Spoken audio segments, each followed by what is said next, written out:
back the couch and you put back the chairs. Put back the mirror that I kept upstairs. Put back the TV and the VCR. And it's a damn good thing you never took my car, 'cause it's your turn to see there's nothing left, 'cause I'm gone, gone, gone. Kitchen table and the horse from the stable, they're gone, gone, gone. Curtains and the china too, I sure would like to see what this is doing to you, but I'm gone, gone, gone, gone. Curtains and the china too, I sure would like to see what this is doing to you, but I'm gone, gone, gone, gone. Yeah, I'm gone, gone, gone, gone. Yeah, I'm gone, gone, gone, gone.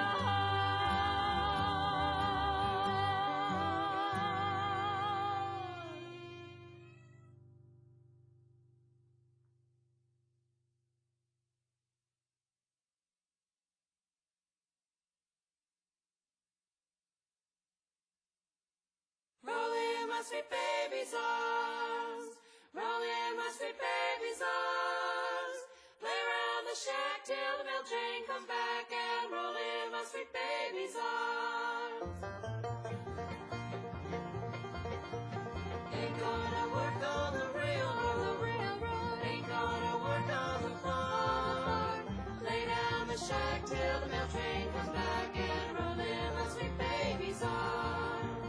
Roll in my sweet baby's arms. Roll in my sweet baby's arms. Lay around the shack till the mail train comes back, and roll in my sweet baby's arms.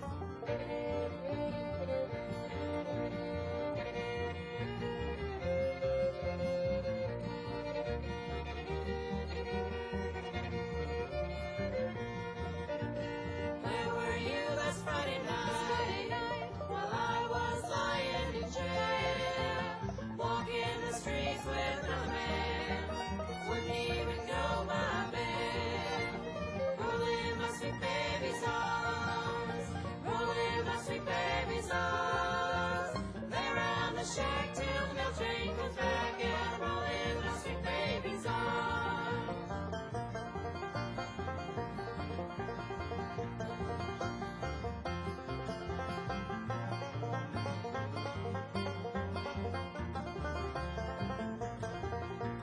I know your parents don't like me. Drove me away from your door. I had my life to live over. I'd never go there anymore. Roll in my sweet baby's arms. Roll in my sweet baby's arms. Lay around the shack till the mail train comes back, and roll in my sweet baby's arms. Roll in my sweet baby's arms. Roll in my sweet baby's arms. Lay around the shack till the mail train comes back, and roll in my sweet baby's. Roll in my sweet baby's. Roll in my sweet baby's arms.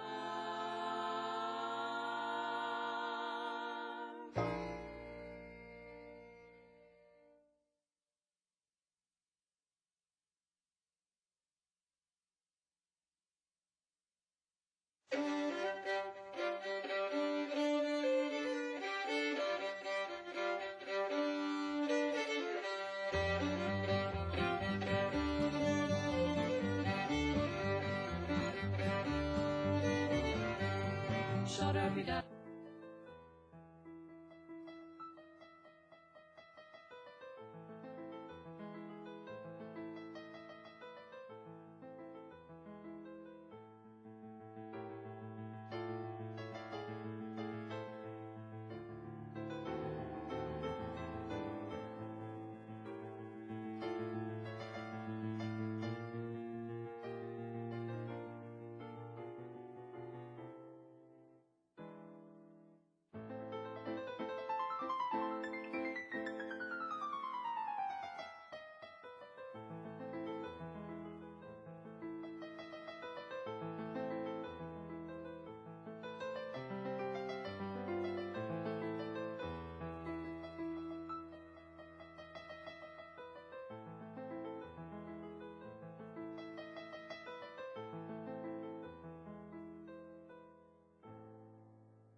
o'clock and went into closed session.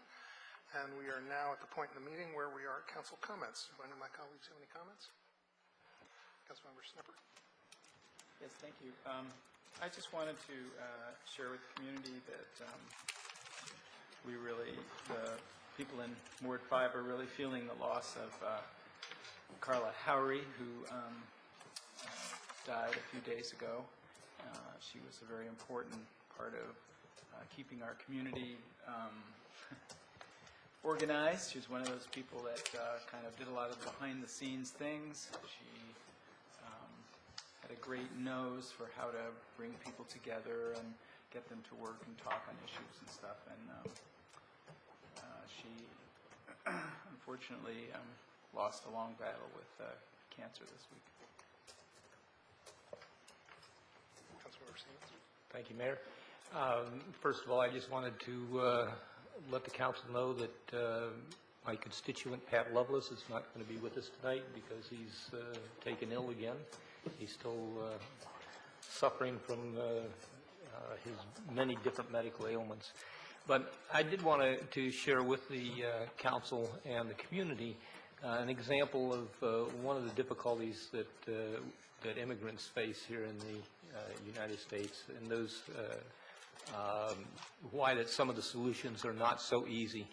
One of my constituents who is in the country without documentation, has been in the country for 18 years, woman, has been picked up by immigration and customs enforcement and is now being detained and awaiting deportation. Her 4 children who live in our neighborhood and her husband, her children are all U.S. citizens born here in the United States, are now facing the prospects of their mother being deported back to the Dominican Republic. And it's really a difficult situation. I don't have a solution, but it's the type of complication that we need to think about when we think about what are the right ways to respond to some of the immigration difficulties that we have in the country.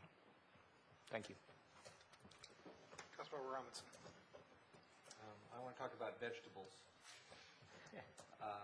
I'm happy to report that the Sligo Mill Overlook Park will be used, it looks like, be used for a vegetable garden, for gardening for our community in the not too distant future.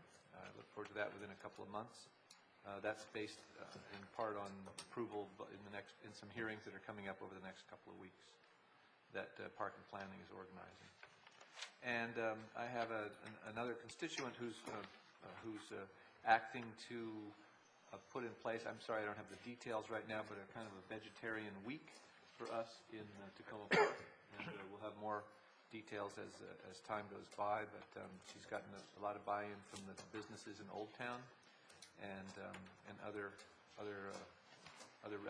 particularly restaurants and the food co-op. So I'll look forward to bringing more information about that in the future. Councilmember Wright. I also wanted to talk about vegetables or community gardens. There was talk of also having community gardens at Silver Spring International Park, and we've decided to, in conjunction with Councilmember Valerie Urban, slow that process down a little bit. The park is, I think, more heavily utilized than the park in Dan's ward for a variety of functions. So there's going to be at least 2 opportunities. There's 2 opportunities in Tacoma Park to discuss that and comment on it. One is on April 20th here at the council chambers. I think it's going to be around 8:30 on the agenda. And then the second is on April 21st over at the college. We're going to have a discussion with representatives from the county and really talk more about SSI, but also what are the other opportunities for community gardens in the area. I'm supportive of community gardens and hope that we can get one in the area for residents, but also very conscious of the heavy use of SSI and the multiple uses that park has. So I think we need to look at that option closely and carefully before we would launch forward with it. So. Councilmember Perry. The photo camera program on New Hampshire Avenue was activated on April Fool's Day, last Wednesday, and I don't know, Barb, the volume of citations that have been issued so far, but the chief goal, of course, was to slow the traffic down in that area, which in the past has been one of the more dangerous areas to contend with in the region. And from my observations over the weekend, it has really worked. Traffic has really slowed down in that area. It's almost as if it's a funeral speed going through there, and I'm sure that it will have the desired effect, which is to reduce the amount of accidents and fatalities that have been such a problem in that area. So I'd like to congratulate everyone in the city staff, especially the police, that have and will continue to monitor that situation and issue the citations. It's really contributing a great deal to public safety in the area, and we appreciate it. Okay, the next item is adoption of minutes. We have 3 sets of minutes from January 26th, February 2nd, February 9th. Does somebody like to move their adoption? I'll move. Second. Been moved and seconded. All those in favor, please say aye. Aye. Any nays? The ayes have it. The next item is if there's any additional agenda items, and I would just note that Councilmember Siemens has asked that consent agenda item D be pulled from the consent agenda. We'll take that up following the consent agenda. And then the next item is, I have a mayoral proclamation for the record, and that's a proclamation declaring April to be Fair Housing Month in Tacoma Park, and I'd like to read that and then make a presentation. In recognition of April 2009 as Fair Housing Month, whereas April 2009 marks the 41st anniversary of the passage of Title VIII of the Civil Rights Act of 1968, the Fair Housing Act, which provides for equal opportunity for all Americans in the sale, rental, financing, and insuring of housing, and prohibits housing discrimination on the basis of race, color, religion, sex, or national origin. And whereas the Fair Housing Amendments Act of 1988 added familial status and disability to those groups protected by Title VIII for the first time under federal law, and added new strong rights, remedies, and monetary penalties, along with judicial and administrative enforcement procedures.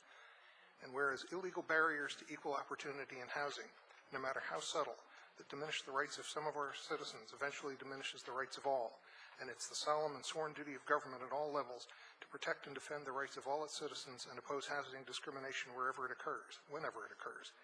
And whereas past and ongoing discriminatory practices in the nation's housing and lending markets continue to produce levels of residential segregation that result in significant disparities between minority and non-minority households in access to good jobs, quality education, home ownership attainment, and asset accumulation. And whereas the City of Tacoma Park fully supports the intent and purposes of the Federal Fair Housing Act as amended along with state and county fair housing laws and pursues policies and practices to achieve their goals.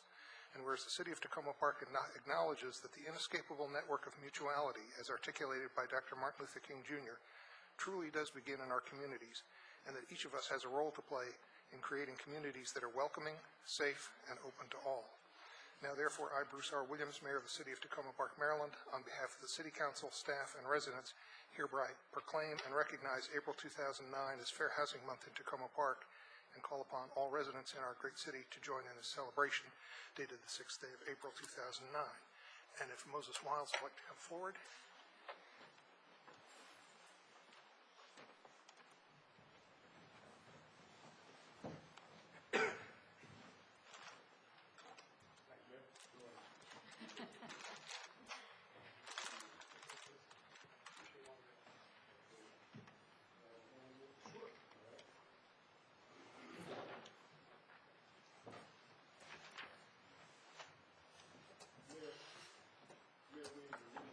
Council, I just wanted to really say thank you to you for recognizing the 41st anniversary of the passage of the Fair Housing Act, which some of us view as the most important of the Civil Rights Acts. Much has been done, much is left to be done. Thank you very much. Thank you. We're now at public comment period for anybody who'd like to comment on anything that is not on our special session agenda items tonight, so it could be anything on the work session or anything not on the agenda. And if you'd identify yourself and keep your comments to 3 minutes. My name's Christine Simpson. Good evening. I live on Cedar Avenue in Tacoma Park. I'm a lifelong resident. I wanted just to briefly address the letter that has come out in the past couple of weeks concerning the Federal Transit Administration's approval of the sale of the Tacoma Metro station to the developer EYA. First of all, I want to say thank you to all of the council people for your earnest fight in this effort. But I also just want to point out that I think none of those problems that we've brought to the attention of the developer or WMATA have gone away. If I understand it, this property was acquired with federal money for use as a public transit facility.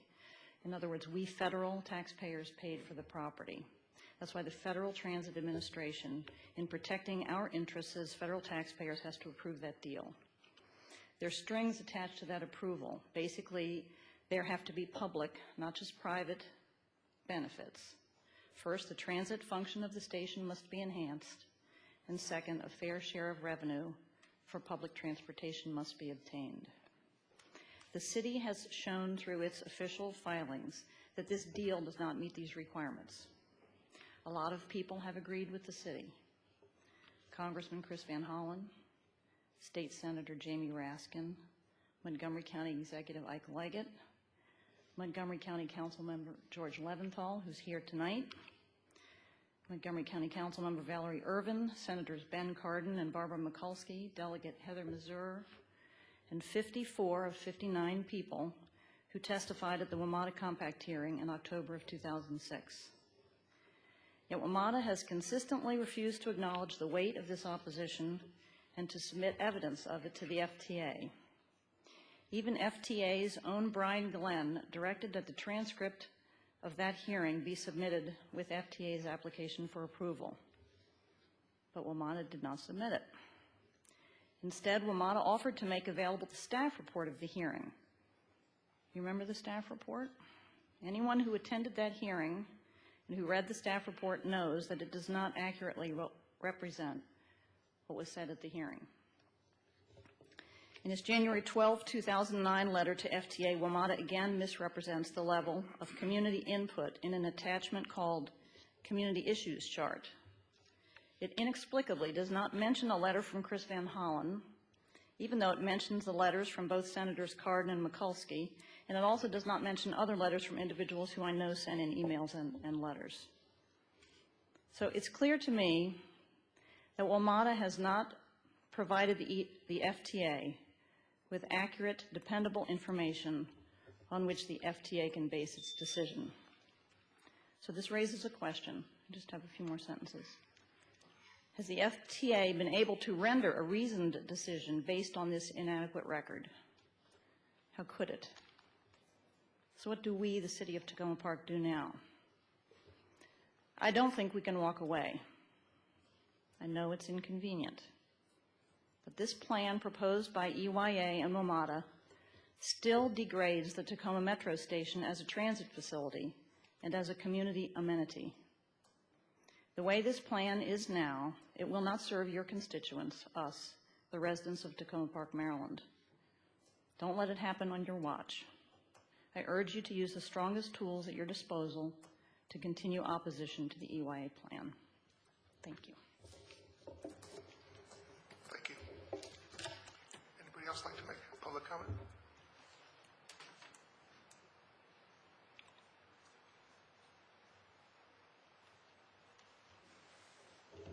Hello. Hi. My name is Megan Scribner, and I live at 7321 Willow Avenue. And I'm here also about the EYA development, and I'm here to urge you to continue to fight against the EYA development. Through the years, you have passed 10 resolutions, and many of you eloquently testified at the WMATA Compact hearings about the serious problems with the design and the layout of this development. I have copies of the testimony that I'd like to give to the clerk when I'm done to re-enter it into the record. And maybe you all can read your comments again to remember why you spoke against it in the first place. I know the city attorney has also sent in many well-researched letters as to significant problems with the design. Whatever the WMATA board and FDA's decision, the development is still flawed, and the decision to move forward on this is still wrong. I ask you to continue to fight this development, to do so to do the steps necessary, legal or otherwise, to have EYA walk away or make significant corrections to this design. Given the economy, the fact that so many of the new units around the metro have not been sold or rented, the fact that Echo Park had to walk away because it was unable to get enough interested buyers, and that EYA has been so slow to move its proposal in case to the FTA, I think it's possible that EYA might walk away, or at least is not as interested in pushing through as they once were. Thus, I think it's even more important that the city remains strongly opposed and proactive in this position. I've testified and worked on this for many years, but I have two more recent reasons to ask for this. 6 weeks ago, a friend of mine was walking on the sidewalk outside Union Station and was hit by a Metro bus that ran the light. It knocked her down, ran over her foot, broke her toe, and cracked her tailbone in 2 places. She is now in a nursing facility dealing with additional problems from this accident. The bus had a large area to maneuver and still hit her, and it didn't realize this until someone flagged her down to tell them that they had hit and run over my friend. I have since been told that 5 people have been killed by buses in the past year, Metro buses. So I am even more aware of the importance of making sure that there's generous space for the buses and the importance of not having pedestrians and buses in too congested of an area. The current development greatly constricts the space for the buses to use for maneuvering and places pedestrians in a much busier pathway of the buses coming and going. It's much more congested. I think this is an accident waiting to happen many times over.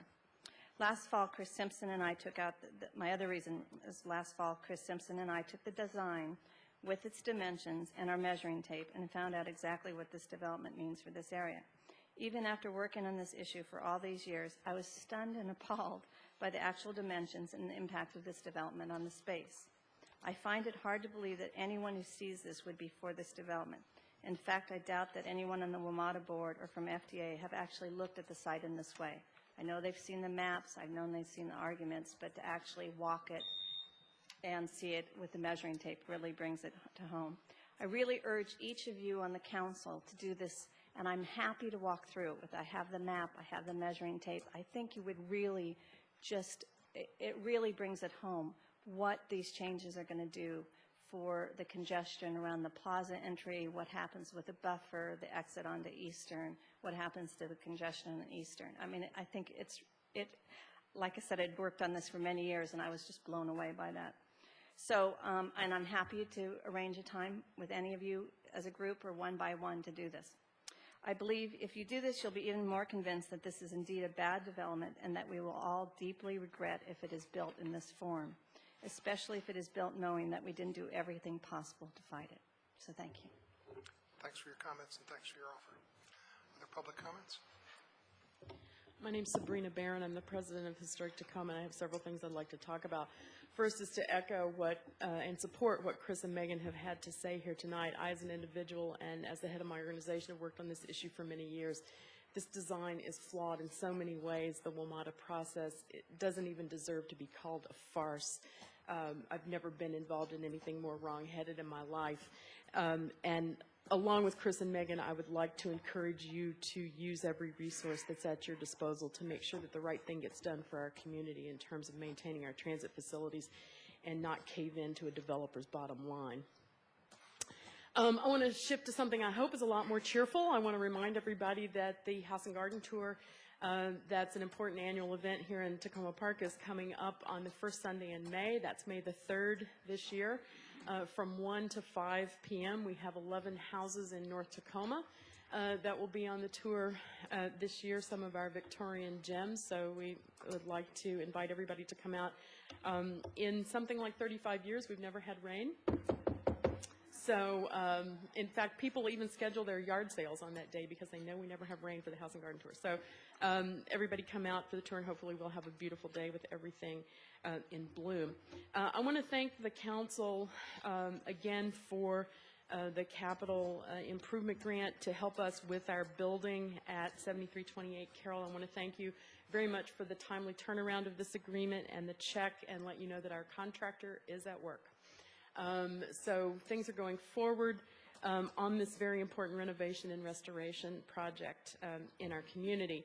In fact, the last thing I want to talk about is this project as a historic preservation project and the importance of historic preservation in this very historic community. Historic preservation is a force for revitalization. That's proven all over this country over and over again. And I'm sorry to say that historic preservation recently in Montgomery County, Maryland, has been under attack from our own representatives, our own county council, who should be supporting an initiative as important as historic preservation. It's meant a lot to this county. It's meant a lot to this community. And for anyone who doesn't know, Tacoma Park is home to the largest historic district in Montgomery County and one of the largest historic districts in the state of Maryland. I bring this up particularly in the context of a piece of legislation that's been offered in the county council by Councilmember Mike Knapp to amend the county's historic preservation ordinance, which has been in place for more than 30 years. The Knapp amendment would make preservation a voluntary program on the part of property owners, and a voluntary program is no program at all. That's the whole point of being able to designate, is to protect properties that are jeopardized by owners who are not sensitive to preservation and to developers who are not sensitive to preservation. The Knapp Amendment is attempting to take the Historic Preservation Commission, which has worked well for more than 30 years, out of the process and to make the Planning Board the deciding entity. The Planning Board does not want this responsibility, nor should they have it. So I'd like to ask you to support, to oppose the Knapp Amendment. The Knapp Amendment needs to go away, and historic preservation in this community and in this county needs to be protected and needs to endure as it has over the past 3 decades. Thank you. Thanks for your comments. And Sabrina, I'd advise you to find some better examples of wood than that podium on your way out to knock on. Yes. Mr. Mayor, council members, I'm Ron Wiley, the Executive Director of Adventist Community Services, and I'm delighted, George, that you and Walt are here from the County Council. You all have worked with us in terms of the Piney Branch Pool, and I just wanted to make a very short report to you, most of which I think is good. We're very pleased to be a part. I think it's going well. But I want to reverse the order. I want to give you the bad news first. I want to talk directly. I came because I didn't want you to think that some of us were in hibernation in connection with those 4 or 5 days where there has not been an early bird swim due to employees that did not show up. I have taken this up very firmly at all levels with our subcontractor.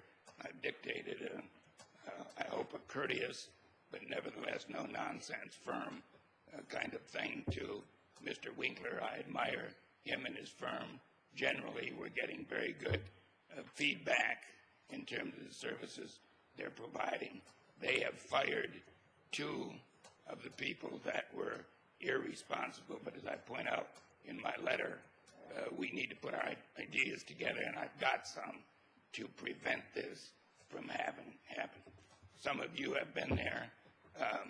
Whether you have been or not, I don't want to be a part of a program that says it's open at 6:30 a.m. to 8:30 a.m. or any other time, and it's not open. So we're doing our very best. Let me go to the other couple of things. We have a very hard-working Community Advisory Committee, and Terry Siemens chairs that. I want to thank him. I want to thank the other members. Deborah, the head of your Recreation Department, is there making contributions, and they've worked even harder than I thought they would, but they've made my job even easier, and to get the input from a broad section of our community. Kay Daniels and Susan Katzmiller, of course, have been very active, and I've asked them to do the marketing and the public relations. I've just selected an assistant to help me be more faster on response to details that arise in this operation. And we also have Mr. Generlet, the principal over there, on the Adventist Community Services Board. Now he and the mayor were the show stealers at the grand re-entry as aquatic stars, and we felt he had possibilities. We thought it might be a conflict of interest to recruit the mayor, so we left him alone. The usage, I think, is is quite good. Almost about 4 per session. In the morning, we're looking to up that to about 5. And in our afternoon sessions, the average is a little over 16. A lot of Scotch people here in Tacoma Park, and those free open houses. We had 162 on one Sunday, 71 on another, 98 on yet another one, and 85. And after the free sessions, I'm sorry to tell you, went to 20. Now, we're going to adjust some of our schedule just a little bit, but the good news, those of us that are Adventists, I said, are going to make astronomers out of the rest of you, because we're talking about sundown and this, that, and the other thing. And since it's this time of year, we're going to add 3 more hours on Friday from 4 to 7 as part of the schedule. We're pleased with the finances thus far, George. I hope you are. We've expended on the 2 months, we've expended 18,000, and we brought in 12, a little over 12,000 thus far. I should humbly say that we haven't taken our management fee these 2 months because I wanted to see how we were going, but that'll add a bit to it. But I was going to speak to the future, but I'm going to let George do that. I met with George and Walt, but they can speak to that. Thank you very much. Appreciate your support. Thank you. Anybody else who wishes to speak in public comment?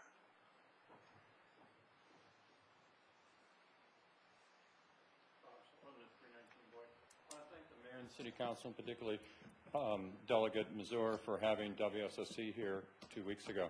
And I want to report that there's been some progress made since then. The sinkhole that was at 7119 Carroll has now been filled. However, it's not a particularly smooth surface, so that I hope that when WSAC resurfaces Carroll Avenue that they do a better job than they did on that section. Also, Washington Gas, the hole that Washington Gas dug at 7134 Carroll was filled today to some extent.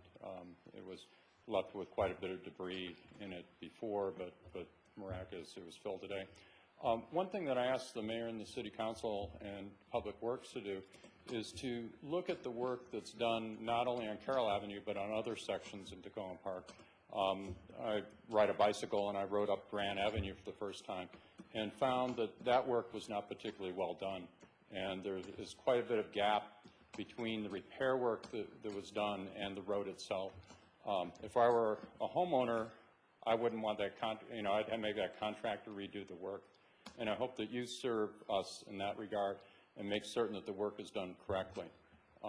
It's the work on Grand, it's worse than the work on Lincoln, at least the Lincoln stretch from Maple up to Carroll.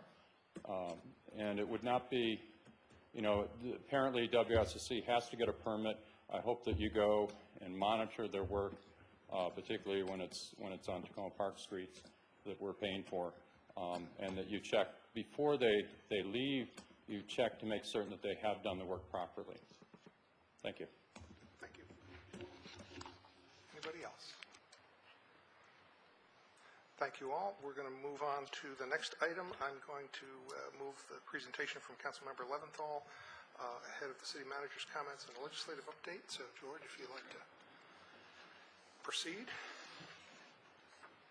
Well, thank you for inviting me here tonight. I'm glad to be in Tacoma Park. Of course, I'm in Tacoma Park every night, but I do appreciate the opportunity to meet with the mayor and council. Most of the county council's attention right now is occupied with the budget. County Executive Leggett sent us a budget on March 15th, which contains the smallest increase in spending from year to year of any budget in the last 18 years. His $4.4 billion budget is a 1.1% spending increase when all sources of funds are taken in, federal funds, state funds, the school system, the entire budget. That's a really dramatic change and obviously below the rate of inflation. So it doesn't keep up with increases in utility costs, it doesn't keep up with increases in personnel costs, and so many programs and many services are going to have to be cut. His budget calls for the elimination of 400 positions in county government, and what is worse is that since he sent us his budget on March 15th, our hole has gotten deeper because the state is also facing a budget crisis of more than $1 billion, and it is reaching down to county government and taking some of our revenue as part of its budget deliberations. We don't know how much damage the General Assembly session will do to our county revenues.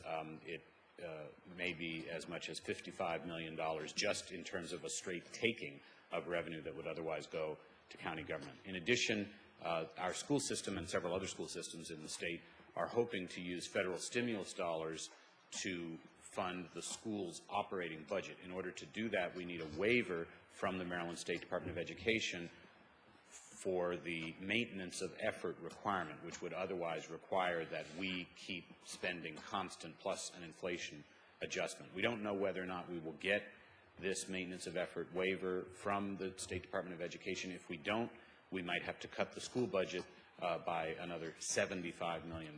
So the hole is large. County Executive Leggett's budget also counts on $15 million in revenue from an ambulance fee. It's not clear whether the county council is going to go along with that or not. County Executive Leggett's budget also does not fund the existing employee contracts. One major contract with the Career Firefighters Association remains unresolved, and my colleagues and I are in close communication with our employee organizations to try to figure out how we're going to proceed, because at the present time, the firefighters' contract calls for a substantial cost of living increase that we, not only would we not be able to afford that, but if they got the cost of living increase, there are what are called Me Too clauses in other employee union contracts, including the teachers and the county government employee organization, that could, the entire budget would unravel, and we'd be $125 million short just on employee compensation. So we're working through these issues. We're meeting with the unions. We're beginning the process of public hearings. Those will be held next week. I assume the City of Tacoma Park will have representation at our public hearings. Generally, the city does send a representative, and of course, I expect that we'll hear from the city, and I look forward to hearing from the city on the issue of the Piney Branch Elementary School swimming pool. I've been swimming in it. My son has been swimming in it. Colleen, you have a daughter at Piney Branch or a son? I have two girls there and one girls. at Tacoma Park, and they've all been swimming. And the kids in aftercare, and one of my kids is in aftercare here. Yeah. Going and swimming, and they're just loving it. It's just great. It is great. And one of the issues that when the facility was renovated last fall, there was a concern about the temperature. In my experience, the temperature feels fine. It feels really good. And you heard from Ron Wiley about extensive community use. Unfortunately, County Executive Leggett's budget does not contain any funding for fiscal year 2010, so that and I really want to thank Adventist Community Services, and I can thank every single one of you sitting up there for surfacing this issue. Terry Siemens in particular sort of brought Adventist Community Services to the dance, and appreciate that, as well as the mayor and all members of the council for your advocacy. If we're going to provide the $206,750 that Adventist Community Services says we need, it's going to be only as a result of advocacy from users of the swimming pool. So I know I need not tell you this, whether you have Suzanne testify or whether the mayor himself testifies or the city manager, whoever testifies on behalf of the city, this $206,750 for continued operation of the pool, which is not contained in the budget we received from the county executive, I will support it. It will be a very high priority for me. I'm only one council member. We currently have 8 council members. It takes 5 to get a majority, so you're certainly going to want to concentrate on other council members and continue working with me. I think that we have made, well, first of all, you have to understand that this $206,750 for the swimming pool, which is missing from the county executive's budget, is in the context of cuts recommended to the county recreation department of $1,600,000 below last year's spending level. The recreation department took a hard hit. So there is not lots of extra money floating around anywhere in the county budget, and not in the recreation department. I will make this a very high priority. We've opened the swimming pool now. It would be unconscionable to close it I'm optimistic that we can get support from other council members, but I do need your help on that. I know that the city is asking for help in renovating 3 bridges, bridges in the vicinity of Washington Adventist Hospital. It would be great if we could be helpful. I just can't make any promises on that. Councilmember Irvin circulated a letter seeking support from colleagues. The letter was sent to a committee on which I sit. I want to be helpful. I didn't feel that it made any sense for me to write to myself, in effect, since I'm on the Transportation Committee of the County Council. Councilmember Irvin has proposed a cost-sharing arrangement where the city would pay some portion of the $330,000 to renovate the bridges. That would certainly help make the case to the county if the city were investing some of its own resources as well. I just don't know how feasible it's going to be. We do provide grants from time to time to municipalities. If we're going to find the $206,000 for the swimming pool, to find another several $100,000 for bridge replacement in one municipality may be a challenge, especially for those colleagues who don't represent Tacoma Park. We do have an arrangement where every part of the county is represented by a majority of the council. You do have Councilmember Irvin here in District 5 and the 4 of us who represent you at large, and certainly recommend that the city continue to be in communication with all of us. Good progress is being made on the Purple Line. I very much appreciated the participation of several city officials in the public hearings which were held last fall. Those occurred since the last time I was here visiting with you. We did achieve a unanimous vote of the County Council and the recommendation of the County Executive for the light rail option for the Purple Line, primarily at grade from Bethesda through New Carrollton. As you know, the state is still studying the precise alignment, and some of our neighbors in East Silver Spring are still expressing concerns, but I think in the long run, this option that the county has now recommended is going to get us the most ridership with the fastest travel times. And although there is very little money in the State Transportation Trust Fund, the project is funded for planning and design right up through 2012, which is, if the federal government approves it and we get a full funding agreement for the Purple Line, construction would not begin until 2012, and let us all hope that the economy will improve and that there will be money again in the state's Transportation Trust Fund, and that the state's share of the agreement, whatever agreement is reached with the federal government, will be available. So I'm optimistic about the prospects for the Purple Line, and I appreciate the City of Tacoma Park's advocacy on that. It's been very helpful and important. I'm going to pause, I guess, at this point and just let you know I'm, of course, chairman of the Health and Human Services Committee, and I'll be working hardest in this tough budget to protect those who receive services from the county, the elderly, the poor, the sick, the homeless, the mentally ill, and abused and abandoned children. Those are my responsibility as committee chairman, and those will be my first priorities. I want to be helpful on these other priorities that I've mentioned, and look forward to continue to work very closely with the Mayor and Council of the City of Tacoma Park, and happy to take any questions. If I can just start with one, I want to get a clarification from you on the potential funding for the Piney Branch Pool. My understanding was that what was submitted was a request to the council grants process for funding for that, or is your grants funding process still going to be happening this year? So that you do have, there is money in the budget for that process? Well, yes, there will be a grants process. When you say, is there money in the budget? The ultimate budget are the appropriations that the County Council will approve by the end of May. The County Executive provided grants of his own. The County Executive, this is my 7th budget that I've had the privilege and hardship of working on. He never includes funds for council grants. The council always has to find a couple of million or so to support those nonprofit organizations that we want to support over and above those that the County Executive recommends. It's possible that the money for Adventist Community Services will be handled as part of the grants process. It's also possible that the council will decide to handle it as part of the Recreation Department budget, and we haven't made that decision. Okay, that's helpful. And I know that, and I'm fairly sure that you're aware that in terms of what has been happening in Annapolis, as they've been trying to fill their budget by emptying yours, and to a lesser extent, but still pretty significant for us, taking from us as well, that I know that the the hit on highway user revenues. For us, we could make the argument that it's even tougher on us. The amounts are smaller, but the ability to get any stimulus funding, I think, is a lot potentially easier for counties to get, where municipalities are pretty much barred from getting transportation money. So I know that the highway user revenue hole for us is fairly significant. Right. And then I just wanted to remind you, as I'm sure you're aware, that on the county exec's budget, his proposal for the municipal rebate was level funding with the last few years. I know there have been mutterings by various staffers at the county about, well, gee, if things are getting tougher, maybe we'll have to look at that.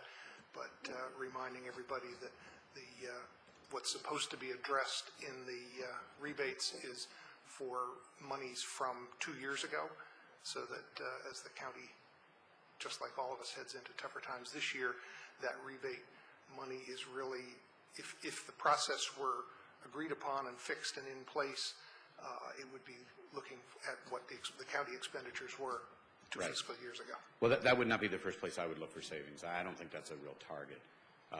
Unfortunately, what I think is more likely to happen is we're going to see significant furloughs, and that's a hardship on our workforce. You know, in the body politic these days, I think there's, you know, as the private sector is uncertain and the real estate industry is so volatile and uncertain, there seems to be some increased, more than I've ever heard before, resentment towards teachers and bus drivers and firefighters and policemen who do have steady jobs. These people are still not highly compensated, and I don't think you can keep going to the workforce for savings before you start to see attrition and difficulty in recruitment and retention. So, which I know the city of Tacoma Park deals with its own workforce as well. So I suspect there will be furloughs. We need to find savings beyond what the county executive proposed, and as I mentioned, the county executive is already eliminating 400 jobs, which are not all being eliminated through attrition. There are people being riffed as we speak in county government. We're going to have to go beyond that for those who are still working in county government and have them give up paid days. That's not the kind of thing you can do year after year after year and maintain the top quality workforce. So it's not an easy choice to have to make, but I suspect that will be where we find a lot of these, how we solve this problem. Yeah, I think we all understand how difficult that choice can be. Other questions from my colleagues? Councilmember Clay. Thanks for coming tonight. Thank you for inviting me. First question is about neighborhood stabilization funds. I know that our Department of Housing and Community Development asked about that, and we're told that there were some neighborhood stabilization funds that were being used to buy foreclosed properties in Tacoma Park. But I read a story in the newspaper that said that the county is actually targeting its neighborhood stabilization funds in Wheaton. And while I think typically we get a pass-through of money that comes from HUD for CDBG, and we run our own CDBG process, I don't think that that's how the neighborhood stabilization money was done. And I just want to point out that a lot of that money that comes through comes based on the income levels of the people in your community and foreclosure issues, and that Tacoma Park is a community that has a significant number of low-income people in it. We just finished the Community Indicators Project, which came forward with data that said that we actually had a much higher rate than the county and some of the surrounding areas. So a lot of the reasons why, or a portion of the reason why the county gets that money is because Tacoma Park provides a place for that, and through our county, or through our city government and our city taxes, I think also provides services to those folks. So I want to make sure that the county considers that when they're looking at how to spend their neighborhood stabilization money, that as money comes through formula, we're a reason why the county gets, some of the share of that money that they get. Good. It's a great point, and I don't know the specific addresses that the Department of Housing and Community Affairs is looking at right at the moment. I can find that out and share that with the mayor and council. I know that one of the criteria they use is the price of the unit, since they want to house as many people as possible. And although you're certainly right that there are concentrations of poverty in Tacoma Park, it may also be true that some foreclosed properties elsewhere maybe less expensive than the properties here. But I don't know the answer off the top of my head, and my legislative aide, Walt Harris, is here, and we can contact the Director of Housing and find out what addresses he's looking at and emphasize the point that you've made about that the eligibility comes from concentrations of poverty.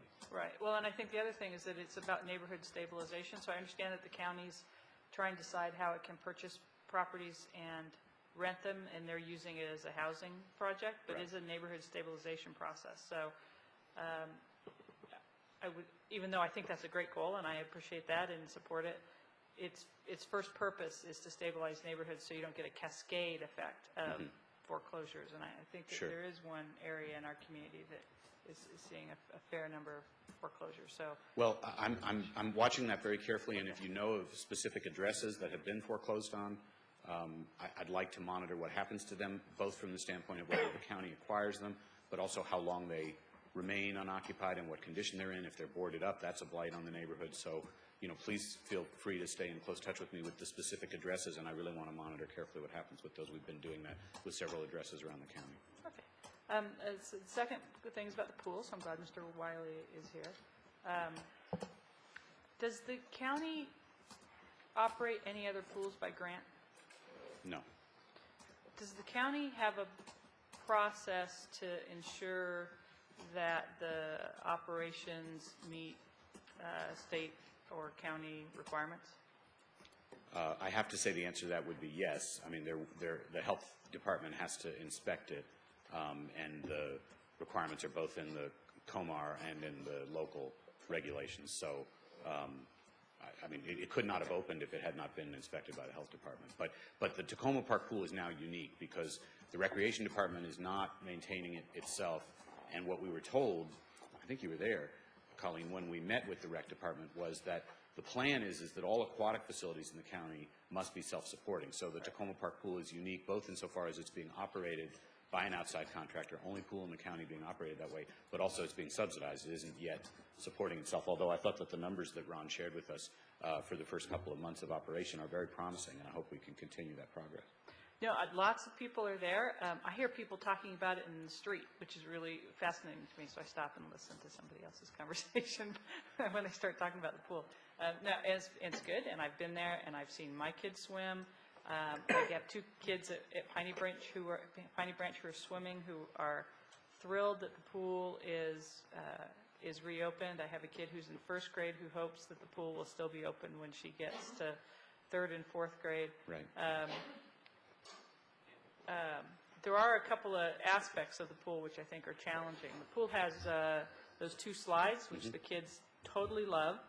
And as you come down the slides, on one side, there's a place to get out, and then on one wall, and then on the perpendicular wall, there's another place to get out. So the kids come down the slide, but they cross over and go to whichever place they want, and they cross right under the place where the other kid is sliding out. And so I think there's a danger of somebody sliding down the slide and landing on top of the kid who's going to the wrong piece. And so we need like a little lane divider there that runs that length to encourage the people who come down the slide to go to the appropriate exit point. Sure. I don't know that that was ever there because I don't see any evidence of that.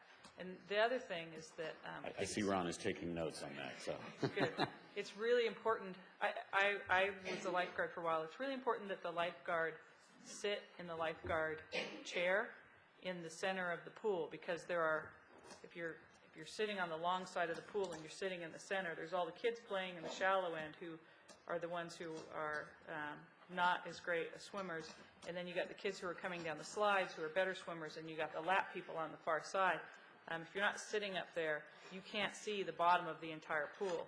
And I've noticed that the lifeguards are sitting down where the littlest kids are, I think, kind of thinking maybe that's where they're going to do their thing, and they're sitting on the side of the pool and not up on the pool, and there's no bench down, there's no portable lifeguard stand either. So I just want to make sure, for safety's sake, that we're complying with what the regulations are. And in my opinion, the first lifeguard should be seated in that chair that's along the same side of the rail as where the slides come down, and not on the side necessarily where the lap swimmers are, where our best swimmers are. But you can only really see the entire pool from being seated in that in that spot.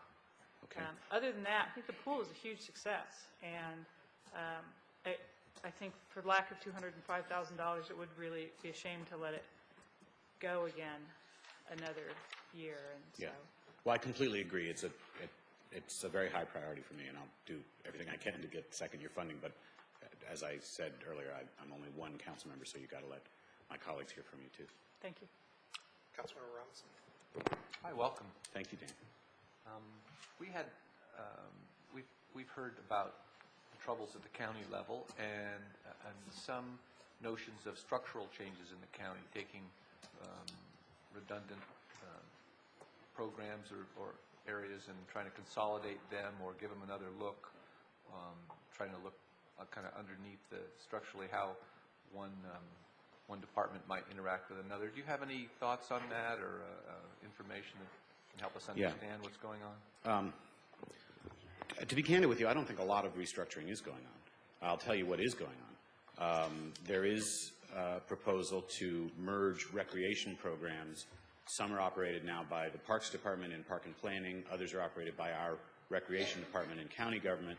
And so there is a proposal that came from a review by the Office of Legislative Oversight to have just one entity manage all the recreation programs.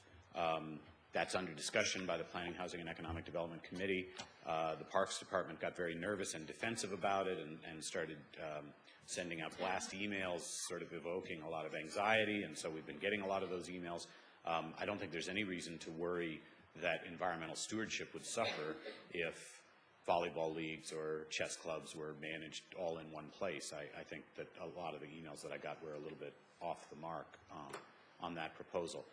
There would be some long-term savings from that, since you have two different departments publishing catalogs, two different departments, managing programs which are substantially similar. I had a bill that would have eliminated the Fire and Rescue Commission, which passed but was amended, so we're now going to have a new Fire and Emergency Services Commission, which will still have veto power over the fire chief. That wasn't the outcome that I sought, but I did at least succeed in eliminating stipends for the Fire and Rescue Commissioners, which came, and listen to this, council members, Fire and Rescue Commissioners in Montgomery County are now being paid $1,000 per meeting, and some of the meetings only last half an hour. $1,000 per commissioner per meeting once a month, and some of the meetings only last half an hour. So you all are sitting in the wrong seats. You should have been on the Fire and Rescue Commission. But we eliminated the stipends, so those will go away as of August 1st. So we saved about $100,000 there. But eliminating the whole commission, which is a vestige of a different time when we had an entirely independent, 21 independent firehouses all run by volunteers, and we did not have a strong fire chief, and you needed this commission to coordinate. We don't have that situation anymore. We now have a fire chief who's a department director. In any event, my bill was amended, and it did not change the authority or the power or the staffing of this commission, but it did eliminate the stipends. Change is difficult. The status quo is hard to change. I'm about to introduce a bill that will consolidate other citizen boards and commissions. We do want citizen input. I want citizen input. We have about 80 of these commissions. My bill would take it down to about 71. So I'm not proposing radical disenfranchisement of citizens, not at all. But we would merge and consolidate some that have similar functions and thereby eliminate some of the need for staffing and some of the overhead. That bill is being drafted. I haven't introduced it yet. Beyond that, I mean, I think the county executive took sort of an across-the-board approach rather than a surgical approach. So his budget does not propose the elimination of any, not even one agency. It scales back, as I mentioned, 400 jobs, but not by eliminating programs or agencies. I think, frankly, we could have done more in that area, and I'm interested in trying to do more. And next year we may have no choice. I thought this year we would have no choice, but I don't think that there's a lot of bold efforts at reorganization currently happening. And I'm trying to initiate some, but realistically, the reason we have these programs is because people wanted them. And Fire and Rescue Commission, my bill got, and it really, I believe, I'm sorry to say it, it's an agency that adds no value, and yet it has a constituency, and we got a lot of communications about it. And so, the status quo is not easy to change.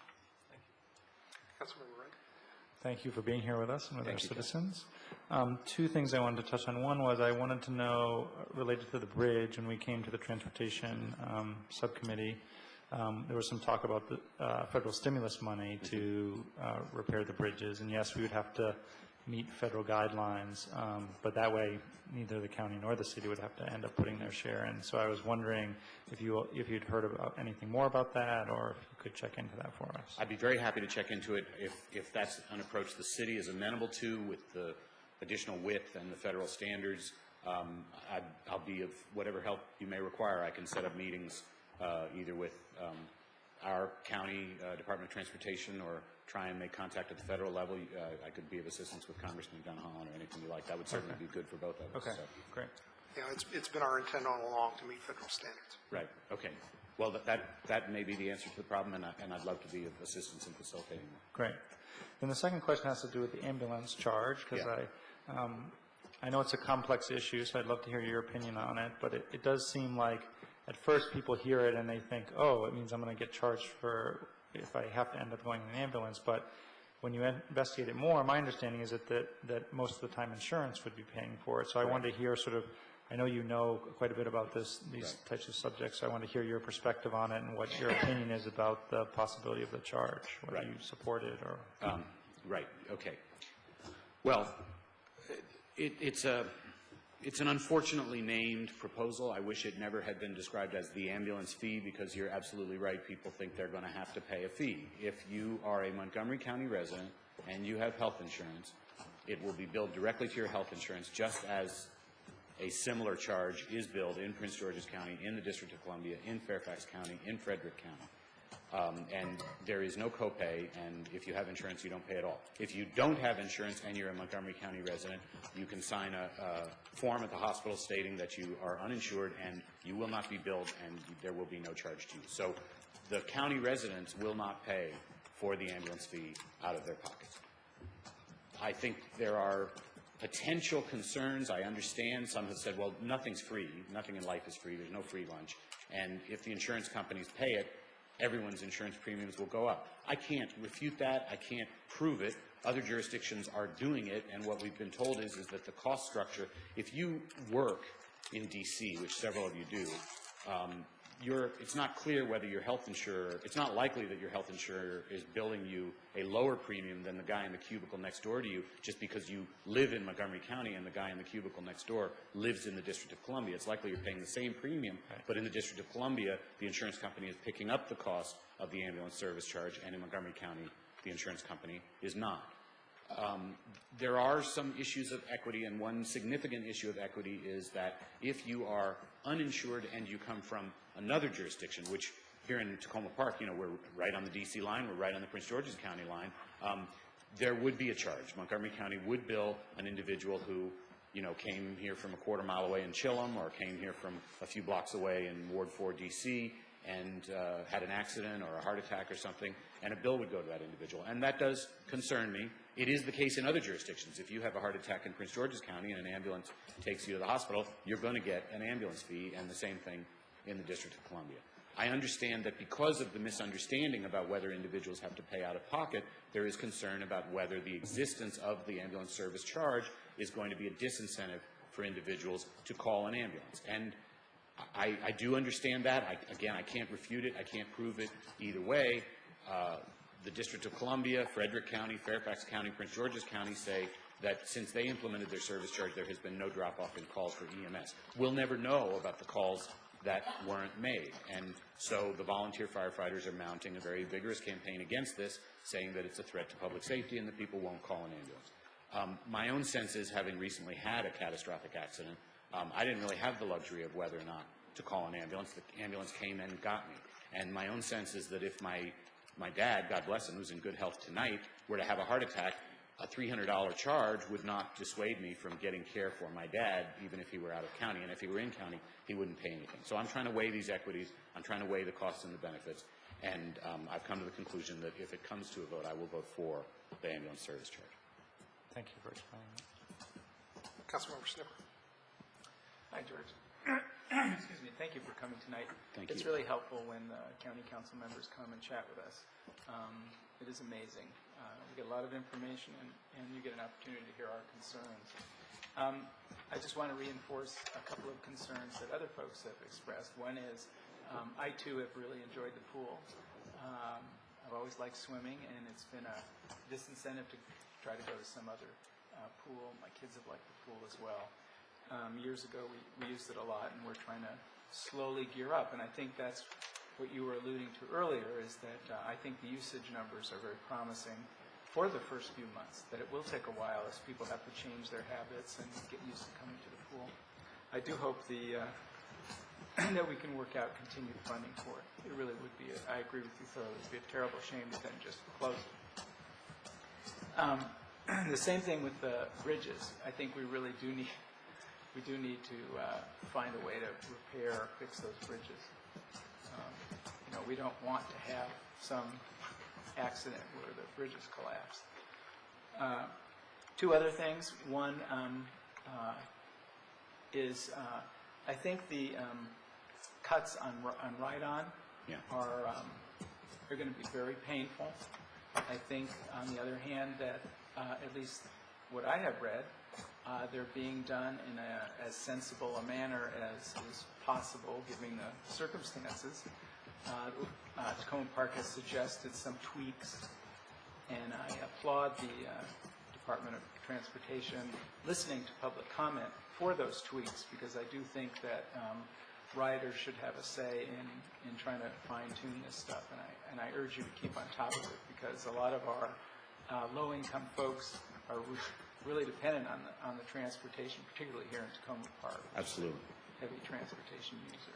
Thanks. I am very much on top of it, and I do sit on the Transportation Committee. The chair of that committee, Nancy Florine, is introducing a bill, which I'm co-sponsoring, which will raise parking fees in our urban districts and then transfer parking revenue to bus service that serves the urban districts. Since money is fungible, if we have more revenue for bus service in Bethesda, Silver Spring, Wheaton, Montgomery Hills, that'll offset some of the need for cuts to bus service elsewhere. That may save us a few of the routes. It may not save all of the routes. It's not easy to find cuts in transportation. Our traffic congestion problems are significant. We want to get people out of cars and onto buses. Our staff, in case you're hearing about this, proposed that we might eliminate free rides for kids and free rides for seniors in order to restore bus routes. That's, to me, kind of like cutting off your nose to spite your face. I mean, we want kids and seniors to feel free and comfortable using the bus. We also don't want to lose the bus routes. So I like the parking district concept. I'm co-sponsoring that bill. We're going to be looking for other alternatives. I can't promise we're going to save 100% of the bus routes that the county executive proposes to eliminate. I am very much on top of it. We're facing a lot of really tough choices in this budget. I really appreciate your parking bill, too, because I think that's a great direction to go in. The last thing I want to raise is code enforcement. The county executive a few weeks back indicated that he was going to do a major reorganization, looking at rules and so on. I really applaud that effort. Code enforcement is a critical part of the county's function, and it's very important to the operation of our affordable housing program, our rent stabilization program, because you need good code enforcement. And there have been, unfortunately, a few lapses. There's a small number of landlords who are not very responsive. So I'm very eager to follow the code enforcement improvements, and I'm looking forward to that. And I hope you'll encourage that going forward. Yes. I think you all know I own one rental unit in Tacoma Park. It's in your ward. Yes. And I just got my letter from County Code Enforcement telling me I need to be present for an inspection, which I'm happy to do. Several years I've had to make improvements in order to prepare for the inspector, which I'm happy to do. It protects the tenant. I will say that since the city turned over its housing inspection responsibility to the county, as a small landlord, I found the county enforcement much more vigorous. I've had to invest more in the property and in upkeep of the property under the county than I used to have to do under City of Tacoma Park. So that's of interest, I think, to all of you. The other thing about code enforcement, yes, there have been a series of recommendations from a code enforcement working group. Some of those will require legislation. But the most important thing that any of you elected officials can do on code enforcement is give us the address, because we have primarily a complaint-driven system. It's a huge county, and inspectors just can't randomly patrol every neighborhood if there is a problem of overcrowding, if there is a problem of lack of maintenance, if there's a problem of a house in disrepair, if there's a problem that is unsightly and that you think is a code violation, garbage accumulating, all of these things. I need the address. If I have the address, along with my able staff, we've had really good success. We're working on a case, a code enforcement and a health department violation in Tacoma Park, near where East West Highway hits New Hampshire Avenue.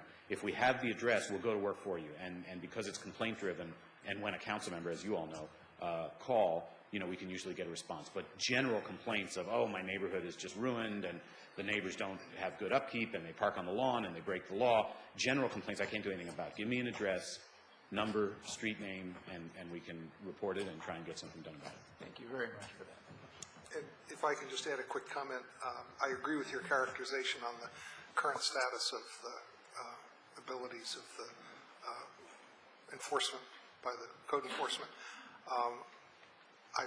I've been around long enough to remember when it went the other way and we had code enforcement by the county and we took it in-house in the city because we got better results from the city, and then it turned around over time and went back the other way. So it's interesting to see the ebb and flow of how that works. Councilmember Seaman? Thank you, Mayor. And thank you, Councilmember, for being here with us tonight. And I especially thank you for your leadership and your efforts to reopen the pool here at Piney Branch Elementary School. And it's not only a great success, as you pointed out earlier, but it's a growing success. It's only been 2 months that it's actually been open, and we're seeing more people each week and more programs at the pool. So I expect that next year is going to be even more successful, and we certainly will work with you to make that happen. I just be brief in the interest of time, but I'm concerned that with the cuts that we're seeing at the federal level and the state level, and the pressure that the county is under on your budget, what the effect is on the safety net programs and what we should expect here at the local level for our most vulnerable neighbors. Well, as I mentioned, that is the top priority for me. And all things considered, with the constraints he was operating under, Ike Leggett's budget treats the safety net programs relatively well. We're not seeing deep cuts in the county executive's budget to our healthcare clinics, to our food banks, to our homeless assistance programs.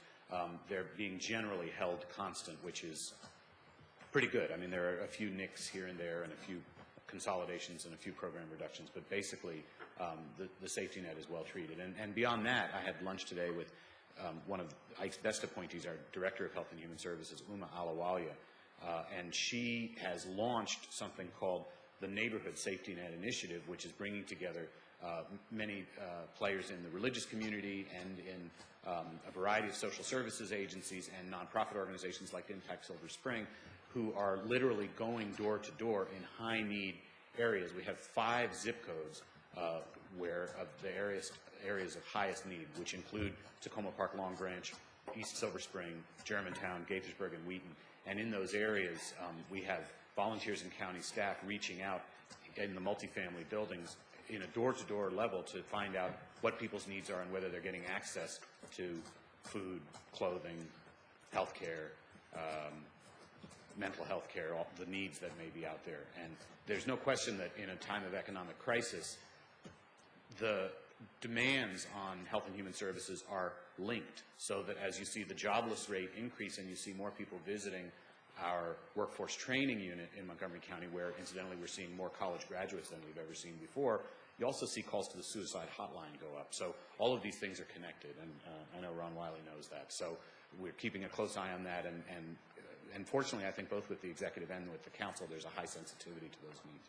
Yeah, I appreciate that. And what I hear you saying is that the funding level is going to stay about the same, but the need is increasing. So well, that's correct. Community members and especially the faith-based organizations hopefully will be able to step to the plate and help with that. Well, that's correct. And well, you were there when I spoke at a local synagogue recently, and of course you were there and Ron was there when I visited the food bank. Food banks are facing demands like they've never seen before.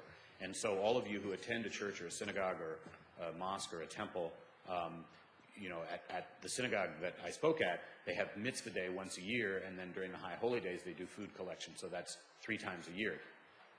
Churches, synagogues, mosques, temples need to do food bank collection every weekend, all the time. I mean, the need is just gigantic, and so county government is trying to help with the need, but the nonprofit community, the religious community are and need to do even more. And individuals who are parts of religious congregations, please get this message to your pastor, your rabbi, whoever, because the need is just gigantic. Thank you.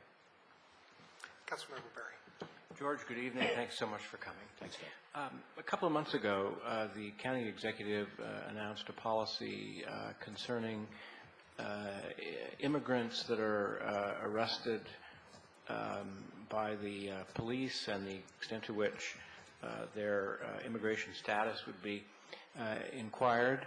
I thought he came to a very wise conclusion, and that was to check the immigration status of everyone arrested, regardless of accents or colors. And I wonder if you have a sense of how that policy is going in practice, what the immigrant groups that had raised concerns, although clearly they also, I think, were encouraged by his, I think, very wise and even-handed approach to it. And then more broadly, how are immigrants faring in the county, this particular area in particular, given the dire economic conditions we have? That's a great question. Just to clarify, you've described the policy almost correctly. It's not anyone who's arrested. It's anyone who's arrested for a violent crime or possession of a weapon. That's a critical distinction because we need to portray to the broad immigrant community that they should never fear the Montgomery County Police. And certainly anyone who is a witness or a crime victim need never fear that their immigration status will be checked under any circumstances by the Montgomery County Police. So the policy affects those who are brought in on charges of a violent crime or possession of a weapon. You're absolutely correct that anyone brought in on those charges, regardless of accent or appearance or nationality or anything else, all of those names are reported to ICE. It turns out to be about 3 arrests a day. And Casa of Maryland, located here in Tacoma Park, we all know, is not happy with the policy. They were in very close communication with the county executive, with the state's attorney, with the chief of police. They are still not happy, but I think all sides understand that it was a compromise. It was less than some of the anti-immigration advocates have been advocating. We are not, the chief of police, the county executive, the county council do not support the 287G program that would require turning over lots and lots and lots and lots of names to immigration. We're not heading in the direction Prince William County has headed. And how are immigrants faring? Those immigrants who are highly educated and well-situated are faring okay. Those immigrants who are relying on casual labor, particularly in the construction industry, are faring very poorly because the construction industry has had a dramatic slowdown. And then as a follow-up to that, George, the problems that we've had with public intoxication, particularly in this area over by the Crossroads, you, and this is to your very great credit, instituted or proposed a program that went into effect which allowed for assistance to those people who are intoxicated in public and to take them voluntarily to a treatment center or a hospital. Is that program still in effect, and what are its prospects? It is absolutely in effect. It's in effect at Tacoma Langley in your ward, and it's also in effect at Flower and Piney Branch in Rubens' ward. And it's working well. The recidivism rate is relatively low. It's very popular with the local hospitals because they're getting fewer of these cases wandering into the emergency room when it could be a medical emergency, but in many cases it isn't. The person is just drunk.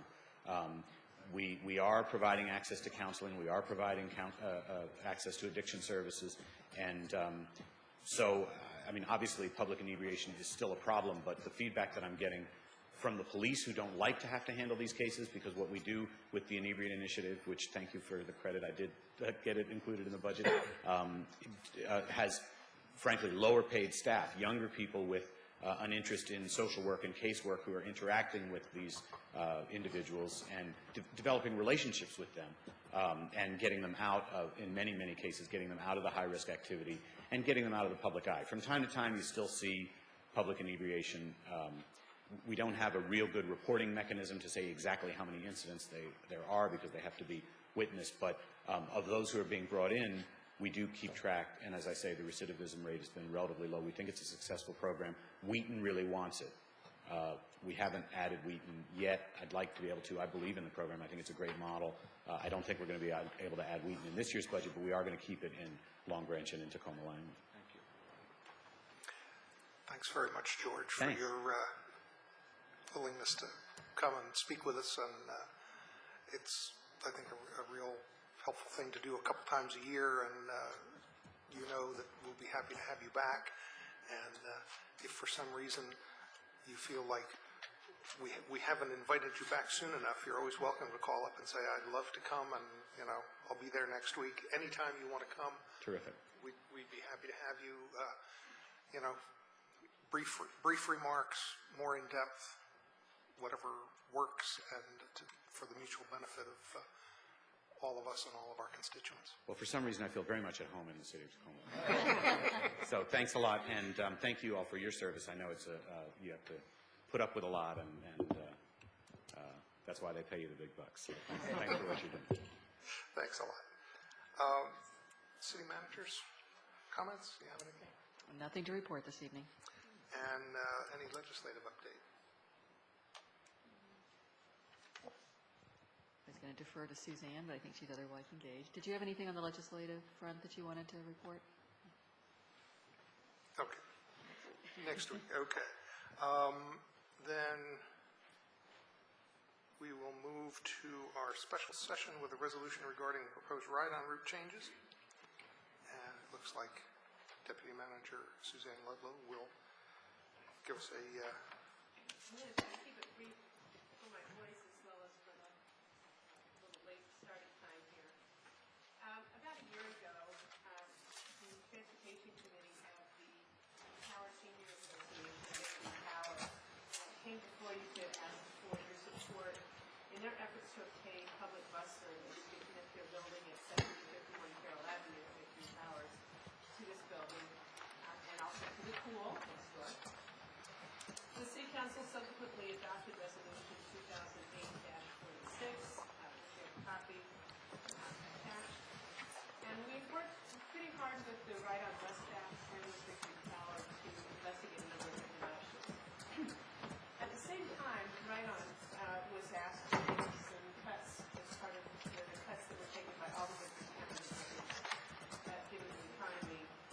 In a proposal to make the bus service cuts, gave the Ride-On staff an opportunity to try to address the request by Victory Tower residents to connect the two buildings. Changes to bus routes were made public. There was a public forum on March 24th, which Councilmember Siemens testified on behalf of the City Council, and Councilmember Snipper also attended, as did a number of people in the audience. And then there was also a number of emails from residents in this area, and I've assembled that information as part of your package that went either to us or to Ride-On or to both. The Ride-On plans to change these bus routes effective July 1st, 2009, but it does need to have those proposals approved by the County Council as part of its budget process. Mayor Williams will be testifying on the budget for the County Council on the 14th.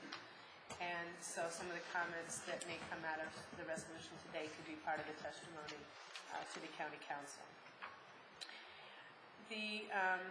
A description of the proposed changes is attached, and I went through them a couple weeks ago. I did provide some incorrect information about the Route 18 bus, and it took a little bit of investigation. Route 18 has now been changed on the west side of Tacoma Station to continue to serve Montgomery College during the heart of the day, and take a different route to the Silver Spring Metro Station. That extension will continue with this proposal after July 1st. What that means is that the Route 18 bus will be a fairly substantive route. It will be going from Silver Spring Metro Station during most of the day to the Tacoma Metro Station, through Tacoma Park and the hospital, into Tacoma Langley and back. So my guess is that it will be the larger buses and heavily used, and really a fairly important route for Tacoma Park. Can I just ask, does it, Yes. because I've got a couple of questions about the trip through North Tacoma. Yes. Does the route change through North Tacoma? The route does not change, it goes Okay. on to Fenton. Okay. It goes on Tacoma Avenue to Fenton. It does change past that, a different route through Silver Spring.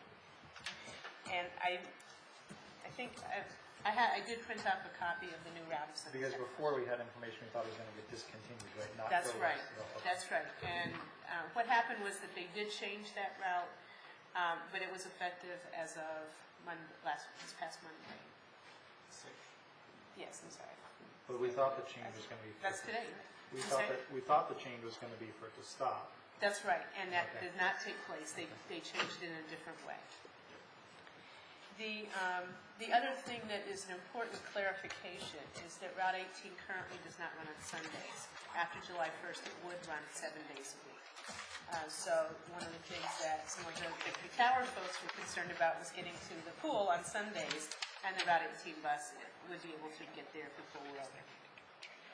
I have a draft resolution attached, and you can look through it.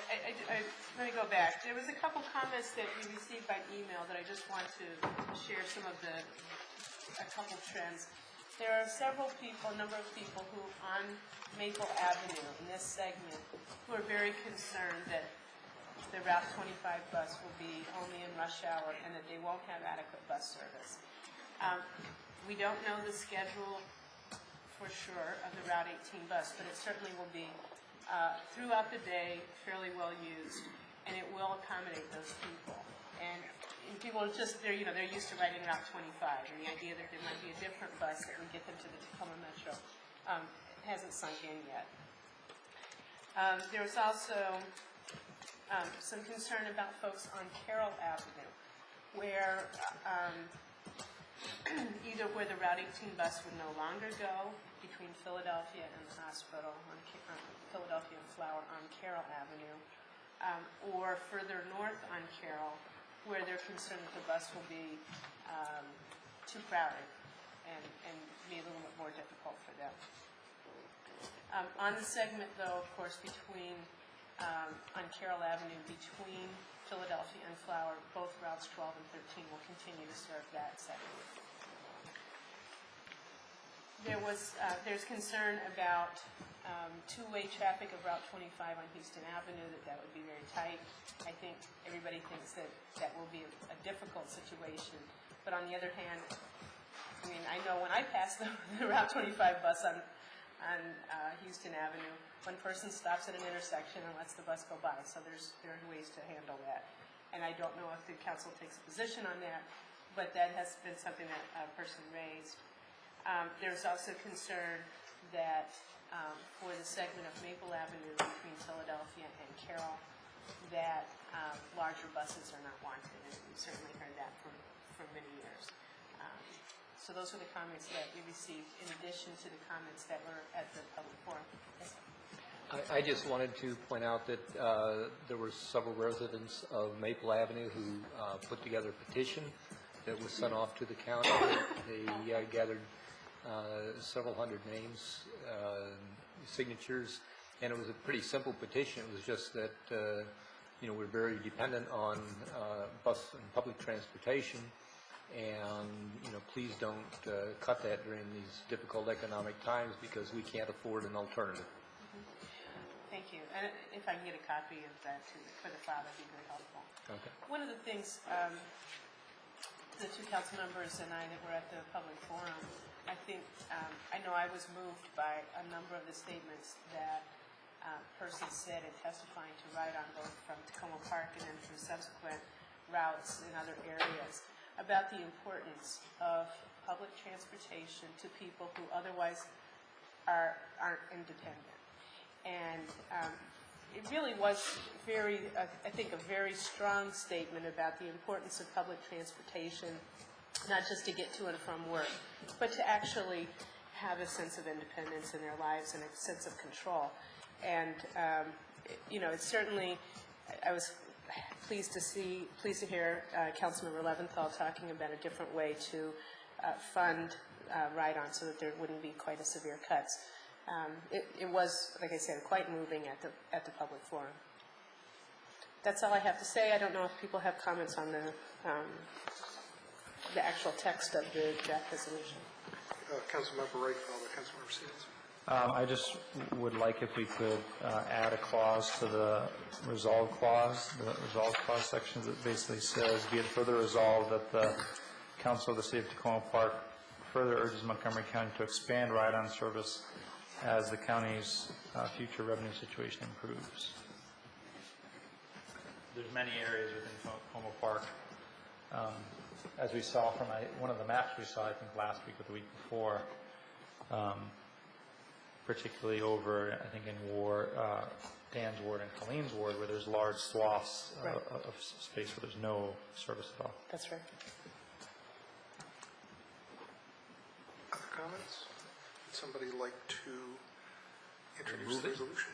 Second. Moved by Councilmember Simmons, seconded by Councilmember Snipper. Any further council comments? Any public comment on the resolution as in the packet with the addition of the whereas proposed by Councilmember Wright?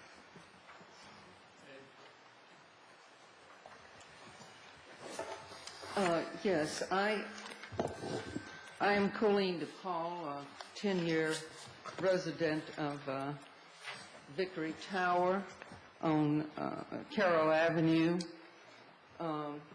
As a present car user and would-be transit user, in my former work life, I was in other places, from commuting from Virginia to D.C. By train and bus, and in Tokyo by bicycle and train, and in New York City by bus. So I would be a transportation user here, but until I discovered the problem was that there was not a good connection between, although many buses pass Victory Tower, there was not a good connection to where I wanted to go, because I was doing volunteer work at, and still do some at the community center in the seniors room, and then I'm an avid library user, and now that the swimming pool is in place, that's great too. I didn't realize this problem fully until I welcomed new arrivals at the tower and friends who had to give up their cars as they aged and suffered driving handicaps. Finally, realizing this, becoming aware of the problem, I decided to write our county council member, and so I'll just review the stages I went through from 2 years ago. February 2007, I wrote to a county council member. I am a resident of Tacoma Park's Main Street high-rise senior center, Victory Tower, where potentially 187 of us need a better transportation system to visit the community center. We have no van, no vehicle for handicap, nor any other transportation but depend on local buses. A special need is a direct system to get to our new community center. This was 2 years ago, I'm writing this, where many activities are available, but no way for many of us on canes, walkers, or in wheelchairs to get there without having to transfer, which is a big problem in itself, especially for seniors and handicapped people, to transfer and wait for a bus, without having to transfer on the ride-on bus and take close to an hour for what is only a 10-minute walk for those who are able, and weather permitting. I finally resorted this year to writing to Santa Claus, and I think I may have answered, and asking for what could be the bus returning down Maple back toward us, could also help the seniors and disabled friends on Maple Avenue to take them to shop on Main Street, Tacoma Park, the co-op, farmers market, post office, pharmacy. And so I was thanking Santa Claus in advance, and now thank you guys for your support. Bruce does sort of look like Santa Claus. Looks like you're working on it tonight. Good evening, Mayor and council members. My name is Ann Ludlow. I'm a resident of Victory Tower, 7051 Carroll Avenue in Tacoma Park.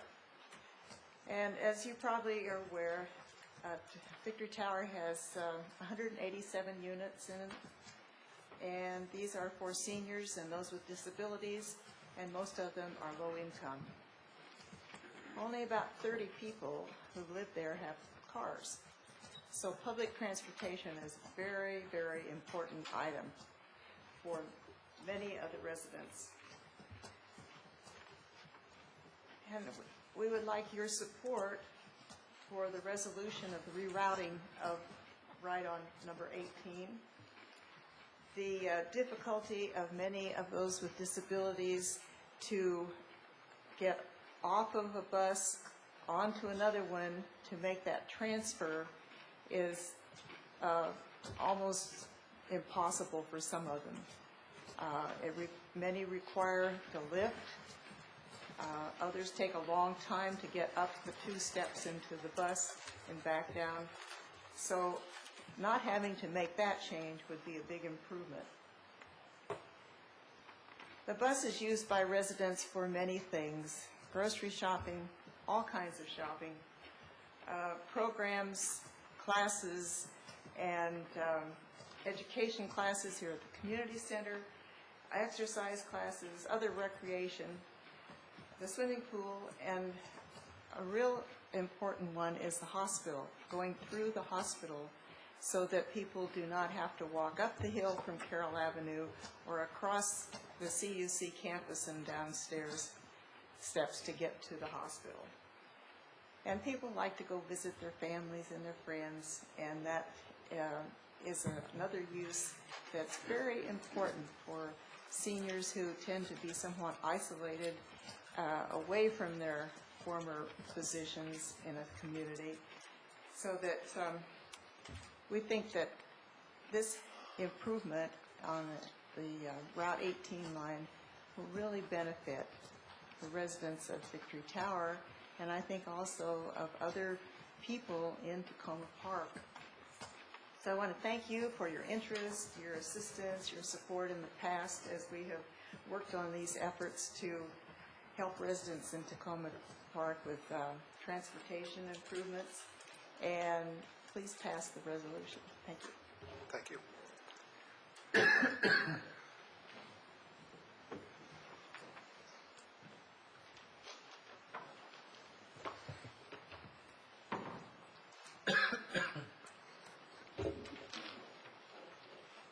My name is Clyde Buzzard. I live at Victory Tower, and I teach at Columbia Union College. I moved to Tacoma Park 5 years ago for the express purpose of giving up driving a car. I sold my car within a month of my arrival and have since been a full-time pedestrian. I am able to walk to most destinations in Tacoma Park, but of course I rely on the buses and metro for longer distances. Therefore, I'm here mainly to support my friends and neighbors at Victory Tower who are less fortunate than I. I hope that the 18 route can be adjusted to go by the municipal complex on Maple directly from Victory Tower, which would then involve only one entrance and exit and no transfers. At present, it is complicated, time-consuming, and dangerous to take buses from Victory Tower to the municipal center or to the hospital. Since the 12 bus and the 13 during rush hours will continue down Carroll Avenue and runs every 15 to 20 minutes, I do not believe anyone along Carroll would be seriously inconvenienced. The new route would connect Victory Tower with both the municipal complex and Adventist Hospital, both prime destinations for Tower residents. For me personally, it would be a convenience when lugging a bag full of books or during bad weather, but that is a minor consideration compared with the problems faced by some of my co-residents. I hope the council will give us support in this effort. Thank you.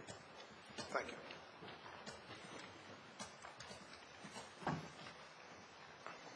Good evening. My name is Thomas Swinehout, and I live at 7051 Carroll Avenue, Victory Towers. I'm just going to echo what my residents have said.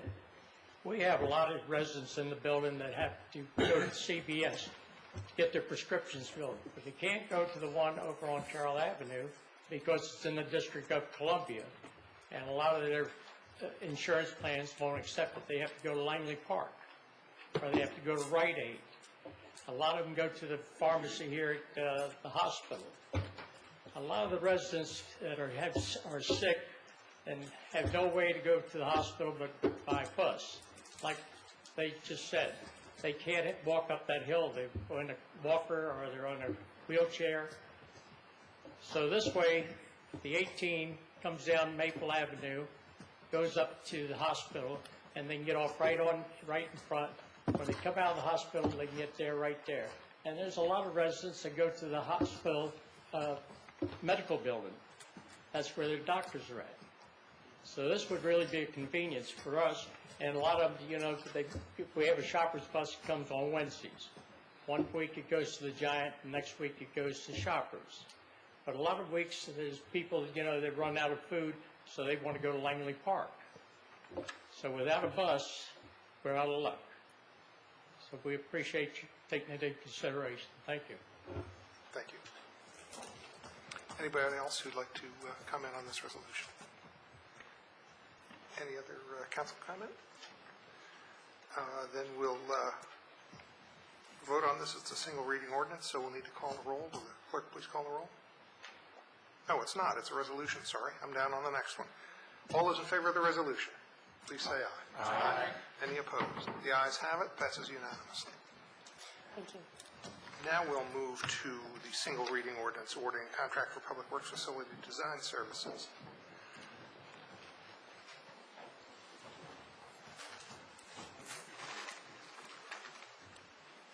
Pinch me, is it actually finally happening? We've had a very no, we're going to take it off the agenda. We've had a very good process, and we've had years to prepare for it. So we were very well prepared with a list of identified future needs for this facility. Any of you that have visited the Public Works facility know that the building circa 1959 is severely outdated and in need of several improvements, both for staff as well as for storage of materials and equipment, and to continue and improve our compliance and environmental issues relative to stormwater, sediment control, and basic cleanliness of the facility. As you see on the cover sheet of the ordinance recommending award of a contract, we identified a list of future needs that was included in the RFP that was advertised in February. We opened bids March 9th and received numerous responses, pretty wide range in terms of prices that were offered for the list of services we provided. Based on reviewing of the information that we received in the bids by myself, Barb Matthews, City Manager, and Gerald DePietro with Sharon Consulting, we identified two firms to interview and really narrow down on what services they were offering and what the differences or comparisons were between the two. Based on that session, as well as reference checks and our discussions with the firms, it's our recommendation that the city proceed with a contract award to Bignell, Watkins, Hasser. They're also the firm doing the fire station project currently, so I've had extensive experience with them in the past 7 years working on that project. I've known them to be a very competent, complete, and thorough firm. The fire station project, as you know, has had its challenges. In fact, the members of that architectural firm have been before the council discussing various aspects of that project from time to time, so some of you may have experienced discussions with them in the past. At this point, we'd like to move ahead with a contract award, and if you have any questions or other issues, please let me know. Can you first just say a couple seconds about your process of choosing who to interview and why that was some of the higher bid amounts what was your thinking behind that, why the lower bids weren't what you needed? Primarily that was driven by a couple of things. One, it was the level of experience with light industrial, government, and similar type facilities. The two firms that we interviewed had significantly more experience in that realm than the others, and in fact, Bignell, Watkins, and Passer had the most experience in light industrial as well as specific public works experience, not only for schools and fire stations, but also public works facilities, equipment maintenance yards, and facilities like what we were about to address. In several of the proposals, they did not have any light industrial experience. We had written the RFP to encourage folks to let us know about their process for sustainable design, as well as their ability to meet the requirements that we were identifying in the RFP. Several firms had impressive and extensive experience in sustainable design, but did not have the light industrial or public works facility background. Given that it's an interesting mesh of environmental as well as functional evaluation in the facility, what we were really looking for was a firm that could basically open our eyes. A lot of us, myself included, have worked there for decades, and you tend to see what you see based on, it's always been that way. So the box is always the way the box has always been. One of the things that impressed us about Bignell, Watkins, and Hasser was in their presentation, they identified that they would start out with a sort of a day in the life of public works. The first they would observe us doing what we do, get some information, and also with their background and knowledge of how other public works facilities operate, then kind of turn the tables around and have a sit-down discussion with myself and the supervisors and others in the city to basically say, have you thought about this? Have you thought about that? Here's where we see a conflict. Here's an opportunity that you may not have thought of before. So because of their vast experience with public works yards, it really drew us to them as the strongest firm. Thank you. Councilmember Stevens. Thank you, Mayor. And congratulations on getting this far. I think it's great that we're finally paying attention to the Public Works facility and looking to upgrade that. I thought it was interesting looking at the bidders at Larry Abel and Associates. The designer of the community center was one of the bidders on this project. That's all I had to say about that. I really appreciate the recognition that you put in here of some of the neighborhood concerns. I especially like the last bullet at the top of the cover sheet, which you included as one of the tasks to analyze the options for maximizing the use of the Richie Avenue driveway for ingress and egress of the site. I would just emphasize and make sure that you understand the significance of that particular task, because I think the neighborhood is ready to be very active if we're not able to design something so that that could be really not only the primary but kind of the sole entrance and exit from Public Works facility, except for maybe exceptional basis to use Oswego Avenue. Oswego is a residential street. As you know, it's very narrow and is just inappropriate for the amount of traffic and especially the large trucks that are using it now. So again, I want you to emphasize that when you're working with the architect. The other issue that I don't see listed here, and I trust that you will be talking with the architect about, is the issue of the aroma from the mulch collections that we do, and if there are any ways that we can mitigate that problem for the neighborhood. And then lastly, I think that we should add to any contract the inclusion not only of talking with the city staff, but also with the local neighborhood to see what input they have in this design process. Don't think we need an extensive round of sessions, but I do think it is important that the neighborhood, the immediate neighbors of the facility, be involved in that process so the architects understand the impact on the neighborhood and can use that in their design process. Well, let me speak to some of that directly, sort of backwards to forwards. One of the things that we will be doing relative to getting permits is going through mandatory referral as a public use operation.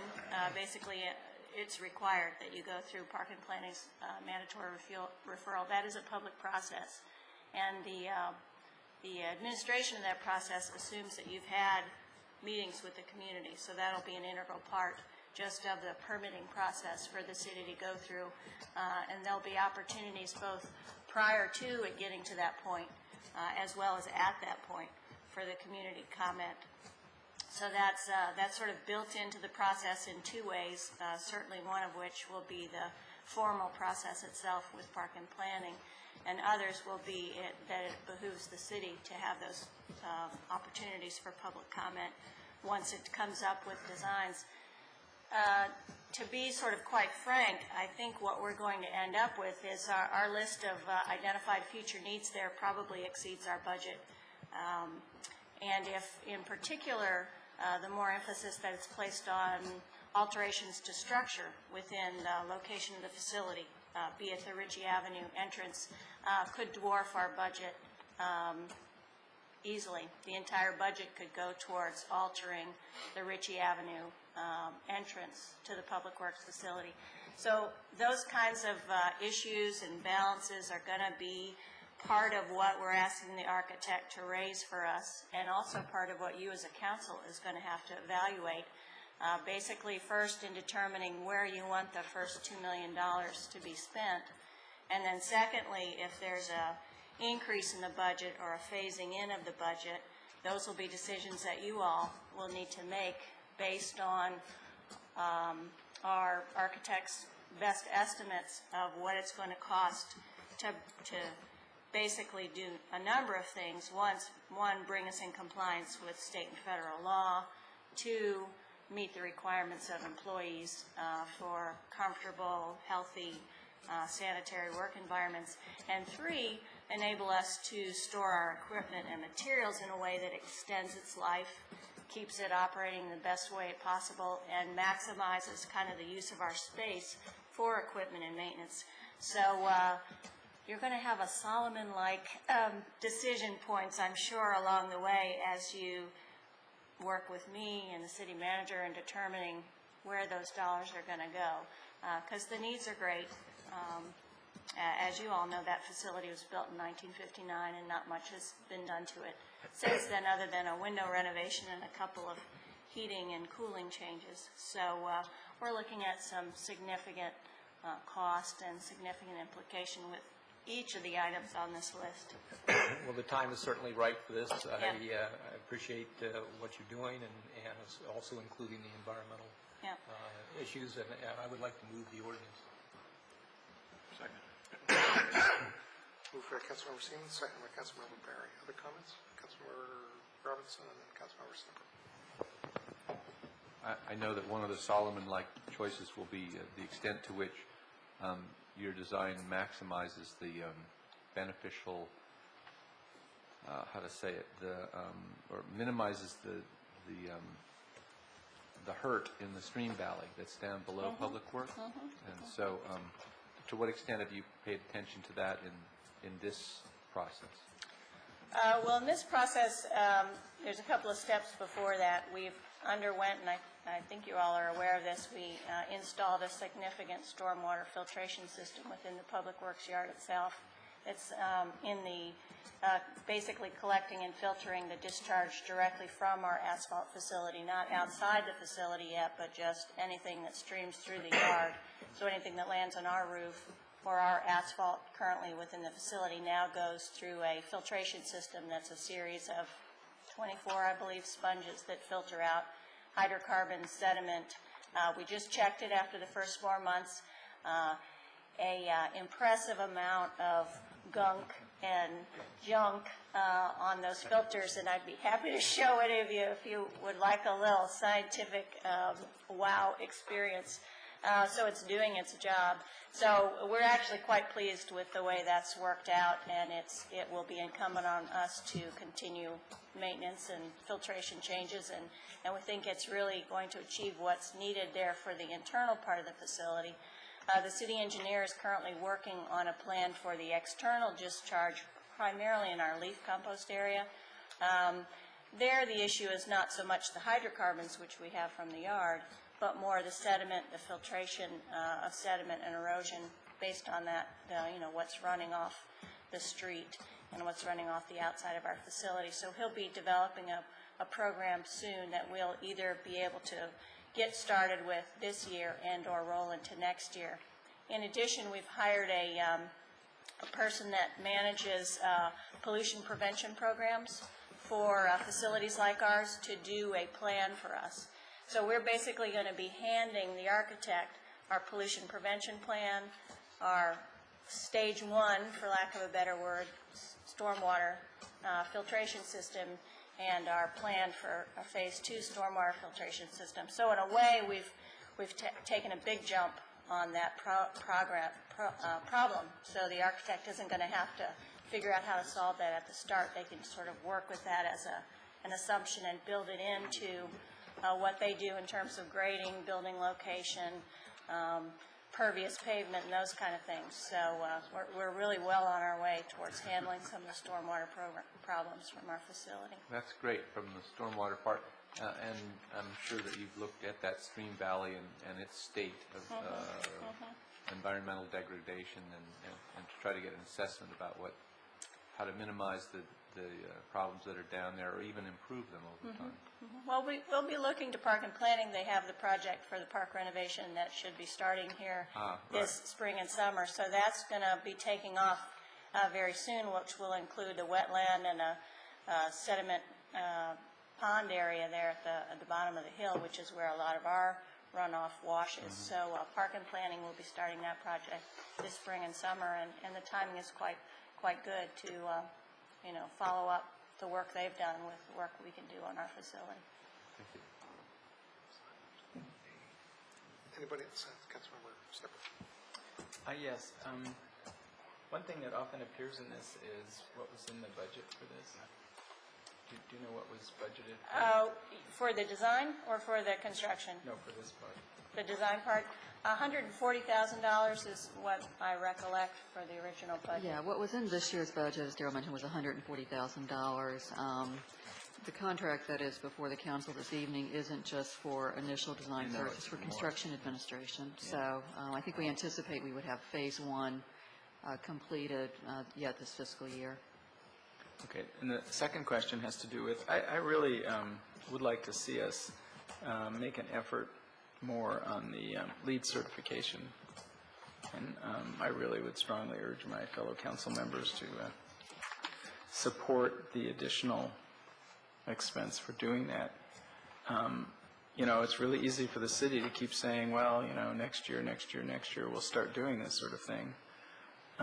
We've started. You mean pushing it off, or? No. Okay. So I wonder what it means for this project.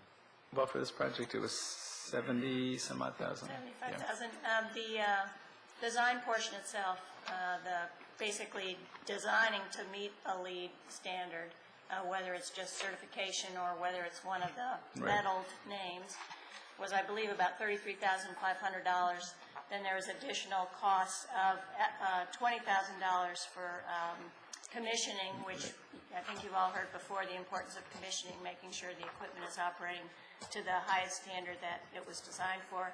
And then there's also an additional $20,000 for energy modeling. So those are components, each of which we could do 1, or we could do 2, or we could do 3. So we're in a position of some flexibility in that regard. One of the things I do want to point out, and I'm it's not a plus or a minus, it's just that the cost of adding LEED to this project will be a cost that the city will have to bear. Given the type of project it is, the opportunity for CDBG money or program open space monies to supplement and enhance what we're able to do there are not applicable. We don't have any other sources of funding other than direct city funding for the construction, the improvements, and any other types of decisions that we make.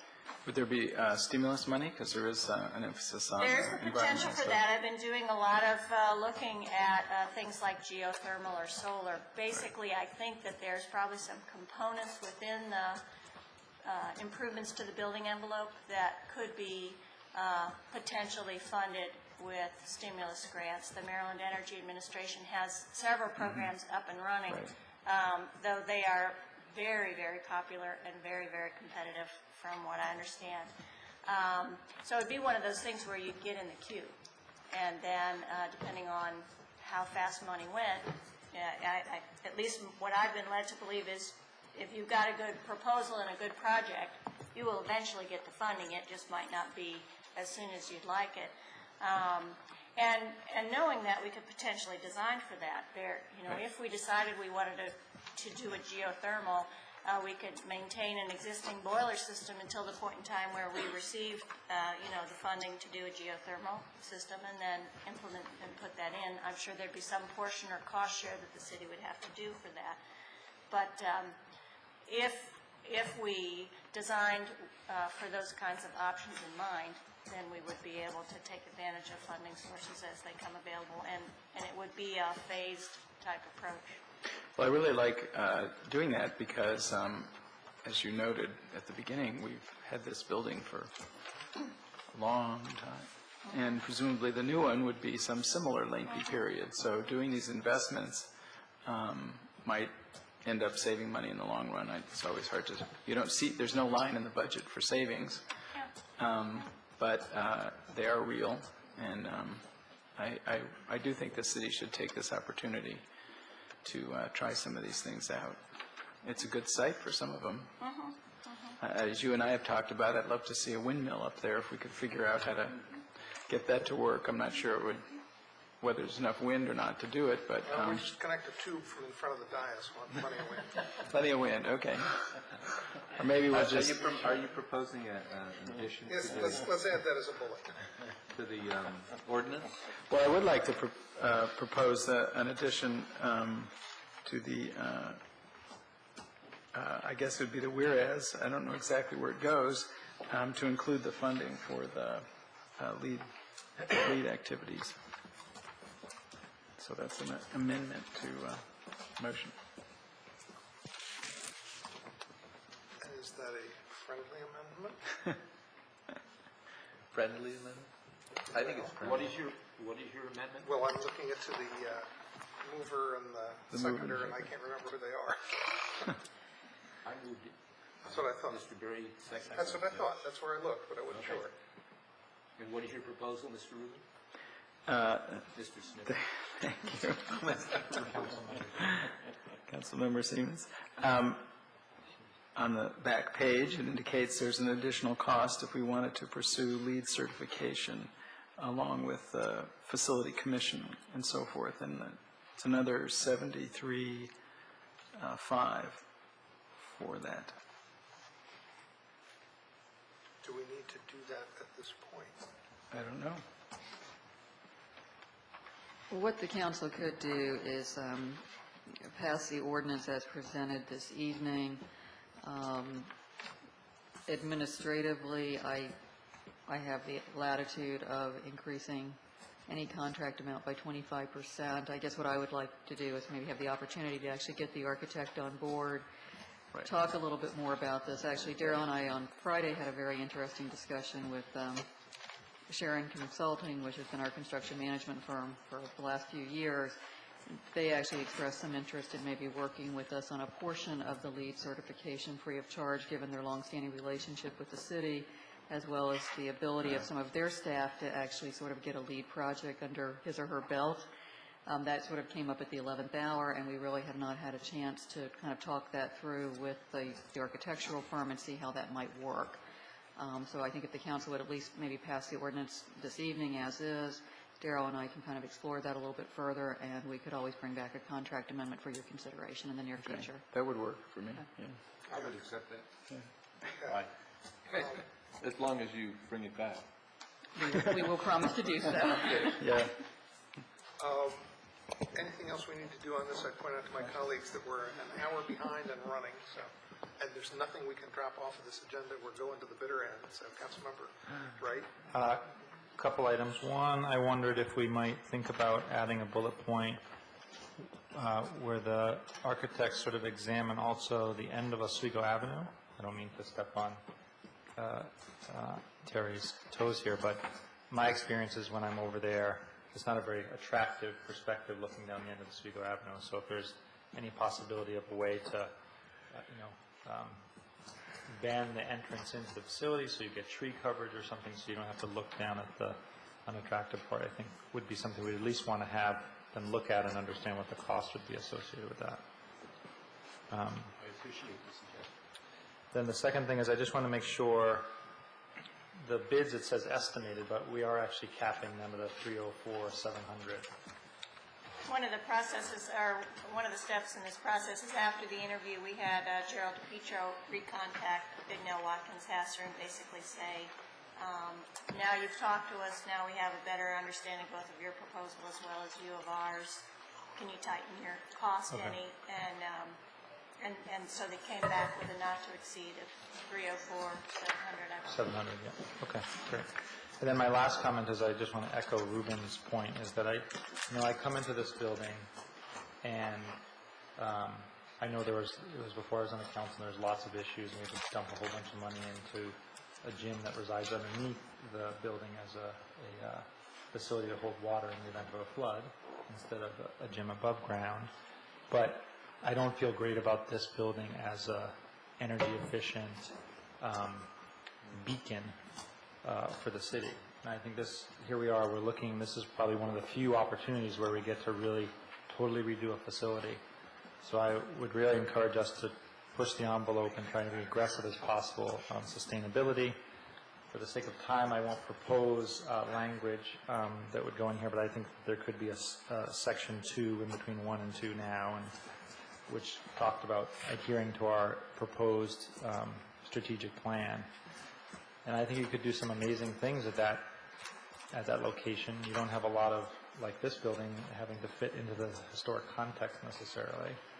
And I think it would be really interesting. I know Doug's child goes to Sidwell Friends. They redid their school in a way that, in a green way, where everything about the school is then incorporated into the curriculum. So I think it would be really interesting. Also, if the facility was done in such a way that the recreation department could then use it as a teaching tool with kids around green design and environmental conservation. So just some thoughts to consider. I know there's costs associated with all of those things, but I think to make this a truly environmentally friendly facility, I'd be willing, and I think many of the residents of Tacoma Park would be willing to pay to make that happen. I think we'll see that in the approaches. The one thing I do want to also tell them, and Councilmember Robinson is probably more familiar with than others because we've sat down and talked about energy use in the facilities, but actually Public Works facility is really a very large energy user of the city facilities. So it's certainly not on the par with the community center, but it's nosing up there, and it's been steadily increasing over the past 10 years. So, taking a notch at that would translate into significant savings over time. I do note that there was a recent story in the paper that it's now cheaper to buy wind power than to buy power from PEPCO, at least for residential customers. Yeah, I haven't explored that. We buy wind power through the Montgomery County purchase, so our energy costs are already notched down. So I don't know. They're currently about to award a bid for wind power, so very soon we'll know what the cost is for this year's wind power purchase, and I believe it'll be a 2-year contract, so it'll tell us both this year's as well as next year's, and we certainly intend to meet the 25% that the council established, as well as take a look at what it would cost to exceed that. Somebody's jogged my memory about something. It just went out again. Easy come, easy go. Yeah. Is there any public comment on this ordinance? Seeing none, is there any further council comment? Will the clerk please call the roll? Mayor Williams. Aye. Councilmember Barrett. Aye. Councilmember Clay. Aye. Councilmember Robinson. Aye. Councilmember Seaman. Aye. Councilmember Snipper. Aye. Councilmember Wright. Aye. Okay, that passes unanimously. We'll now move to the consent agenda, which is items A, B, and C. D was removed. So it's a single reading ordinance authorizing contract purchase, video engineering, and integration services. A single reading ordinance authorizing execution of contract for landscaping improvements, and a single reading ordinance authorizing execution of a contract for streetscape amenities. Would somebody like to introduce the consent agenda? Second. All those in favor, please say aye. Aye. Sorry, does it have to be, yes, it needs to be a roll call. Will the clerk please call the roll? Mayor Williams. Aye. Councilmember Barrett. Aye. Councilmember Clay. Aye. Councilmember Robinson. Aye. Councilmember Seaman. Aye. Councilmember Snipper. Aye. Councilmember Wright. Aye. That passes unanimously. We now have item D, which Councilmember Siemens asked to be removed from the consent agenda. Thank you, Mayor. I was recently driving down New Hampshire Avenue past some new speed cameras. Of course, I was going slowly, so I noticed the new signs that are installed along Sligo Creek. We have signs similar to that, which is covered in this ordinance that we're considering tonight for signage. This is a continuation of the gateway and other signs and kiosks that have been discussed over recent years. The two signs I saw along Sligo Creek just basically say, they're nice fancy signs, they say Sligo Creek at a cost of about $1,000 a sign.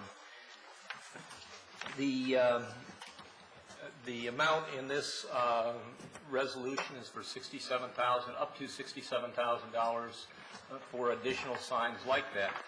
Last week, or our last meeting, we had the indicators group come in and talk with us about housing indicators, and they pointed out that Tacoma Park has a higher percentage of low-income or affordable housing than the rest of Montgomery County. I think that we can safely guess that with that additional affordable housing that we offer our residents, we also have a significant number of low-income residents who are being exceptionally challenged with these difficult economic times.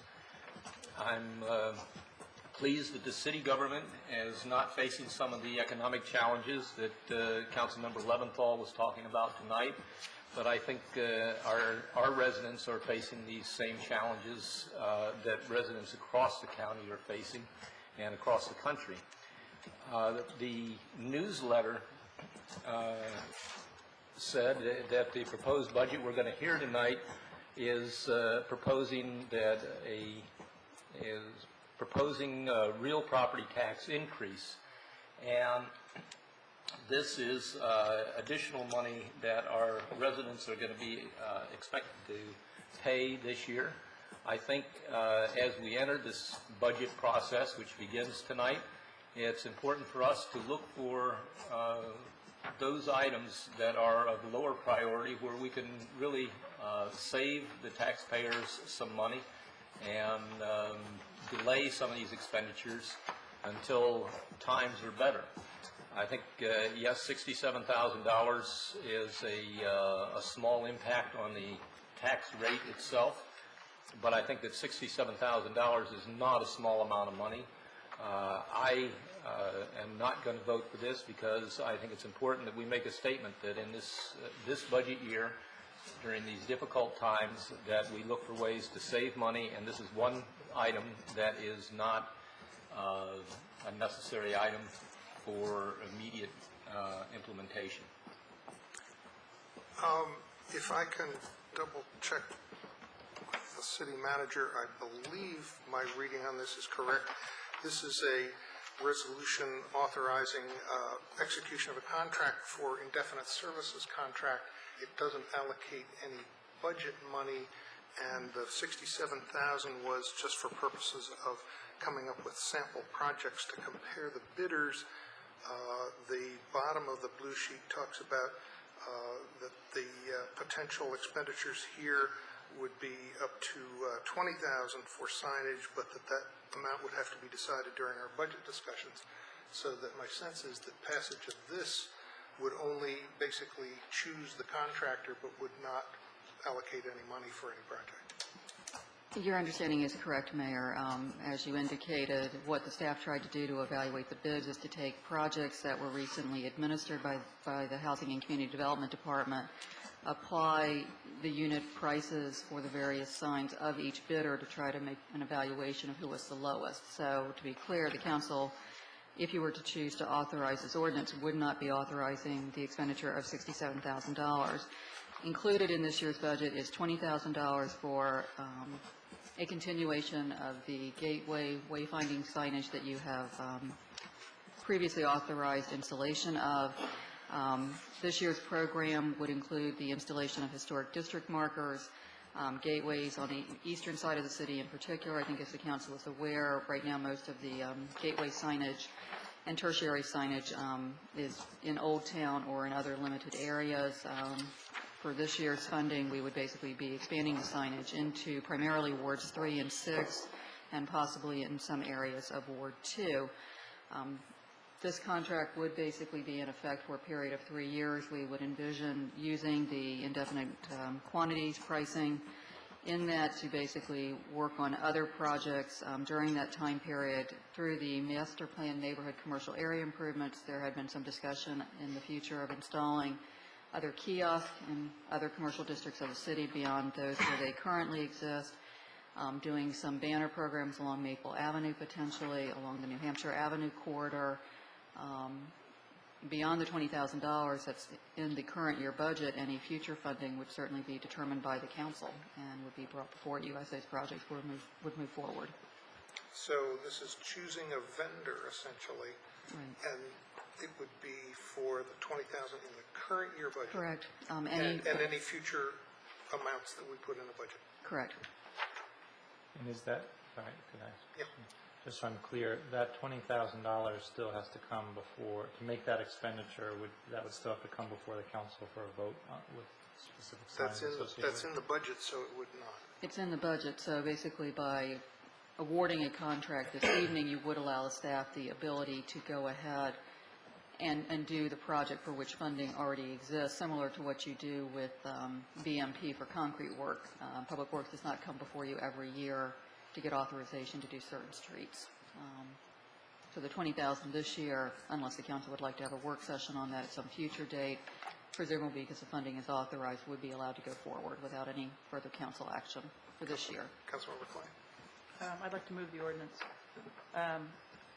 I certainly am sensitive to looking at what things we could put off for a year or two until we know what the stabilization of our tax revenue is going to look like, and until the city or the county and the state quit sort of shaking out their revenue problems on us. But at the same time, I have to say that I've gotten several calls from constituents over the last year and a half asking when we're ever going to finish the gateway signage project. A lot of them made comments on it. They want to see it implemented. And the other reason why I think it's important for us at this point to have the capability to do that is because, you know, I believe that the signage and some of the other landscaping and other things that we have done say to people, you know, this is our community. We care about our community, and our identity is important to us, and I think that that has an overall positive effect. And we've talked about signage as crime deterrent, signage as traffic calming, and all of those kinds of things. And for all of those reasons, I would put this forward. Do you hear a second? I second it and agree with Councilmember Clay. I think it's important. The signs are attractive, and I find that in terms of creating a sense of place, they're very important, especially on the other side of town in Ward 6, where we have this odd separation of neighborhoods where you have one part of it across New Hampshire and the other part on the other side.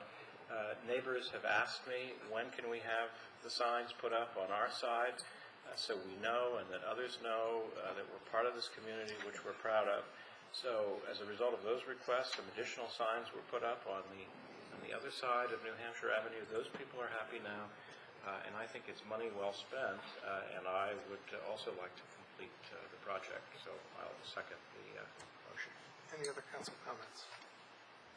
Councilmember Wright. I'm very sensitive to what Councilmember Siemens brought up, but I also feel like I need to defer to the council members whose wards will get most of these signs, since my ward has already received all the signs. It would seem a little hypocritical for me now to vote against this, and if they wanted the signs in their ward. So I would be supportive of moving forward with it. I just hope there can be a little bit more care in the placement of the signs. At least in my ward, there was times where it seemed a little bit haphazard where the sign got placed. I would also note on the more substantial signs around the community center, the footing of the sign, where the signs are placed, the concrete is not particularly attractive, and we've paid a lot of money for the sign, so I think it should be done in a proper way. I cannot, in good conscience, vote for this when I'm at one time delivering food to people who cannot afford, cannot get through the month from paycheck to paycheck, and at the same time I'm driving by and seeing signs labeling Sligo Creek with $1,000 in each direction. And I appreciate that it does have some benefit. I don't think it has the appropriate priority for this year. I could only vote for this if we were to withdraw the $20,000 from this year's budget and talk about what level of funding we want during the next year's budget. Any other council comments? Any public comments on this single reading ordinance? Since it's a single reading ordinance, will the clerk please call the roll? Mayor Williams. Aye. Councilmember Barrett. Aye. Councilmember Pike. Aye. Councilmember Robinson. Aye. Councilmember Siemens. Nay. Councilmember Snipper. Aye. Councilmember Wright. Aye. Okay, that passes 6-1, and we will now move to our presentation item, which is the Tool Design Group's presentation on interim analysis of existing conditions related to the missing sidewalk study and ADA compliance plan. And thank you all for sticking it out to get to this point in the meeting. We appreciate your being here and willing to stay this late. And you now have the floor, along with Vanita George, who will introduce the item. So run a quick little lap around the room, wake up, get the blood flowing, jumping jacks, whatever you need. Good evening, Council. Mayor Williams, City Manager, I'm Vanita George, and I've been assigned to work with the Tool Design Group, who was authorized later part of last year to conduct studies within the city for a citywide missing sidewalk study and a citywide ADA compliance plan. Since they've received the letter to proceed from the city manager, the Tool Design Group has had a number of teams out walking and driving through the city. We've held 2 public meetings. We've disseminated information to the various schools so that the parents of the students could get information and talk about where there were missing sidewalks and places where we thought there should be ramps and things of that nature. We've also met today. I met with some of the residents at Franklin Apartments and also Victory Towers so that we could hear from them as well in regards to the leveling of the sidewalks, the ramps, other issues that are concerns, some things that may be addressed in this study, some things that may be addressed in other areas. But the idea is to get as much input from the residents as possible to make sure that they provide you with a good report and a good ADA plan. Tonight we have Carol Cacatorian, who is the senior planner, and R.J. Eldridge, who is the director of planning of Tool Design Group. The two plan to basically provide you with a report of the existing conditions, and they have a PowerPoint presentation that should only last for a few minutes so that we can show you some of the things that what they found, give you some suggestions or give you a better idea of what's out there and what's outside of Tacoma Park. After this phase, we'll be available to respond to any questions you have. However, after the phase of this project, the Tool Design team will meet with city staff and talk about some of the recommendations so that we can provide a solid report at the end of this fiscal year. So if you would like... We'd love to. Can I ask one clarifying question before we go? Did we look at all sidewalks in the city or potentially including looked state highway, like whether we own the road or state owns the road or county owns the road? We received information regarding which roads are owned by state highway, which roads are owned by the city, and we looked at all the roads, primarily focusing on city roads, however, because the funding is from that perspective. However, we do have information, and like I said, in the process of collecting information, as all studies, you often get information that doesn't necessarily pertain to what the scope of work is, but then we try to channel that information to the appropriate parties. Okay. So, you ready for us to come down? Yes. Come on down.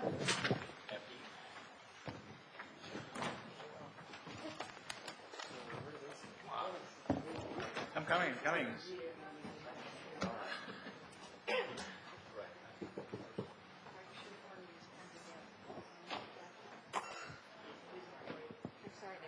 I wish we had popcorn, but we don't.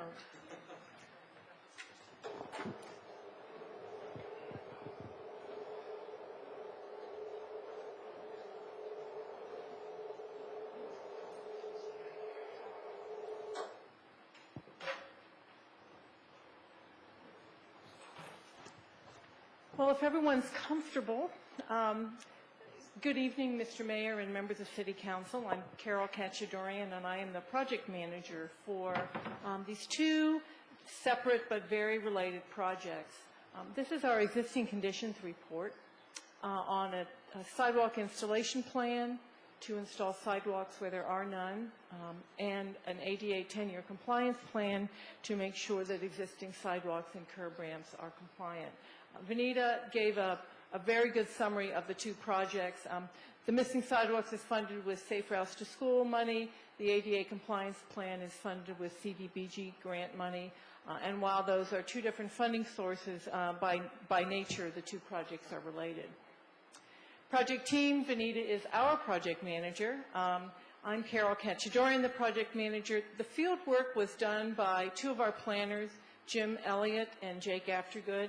And some of you may have seen them walking around the city and collecting the data.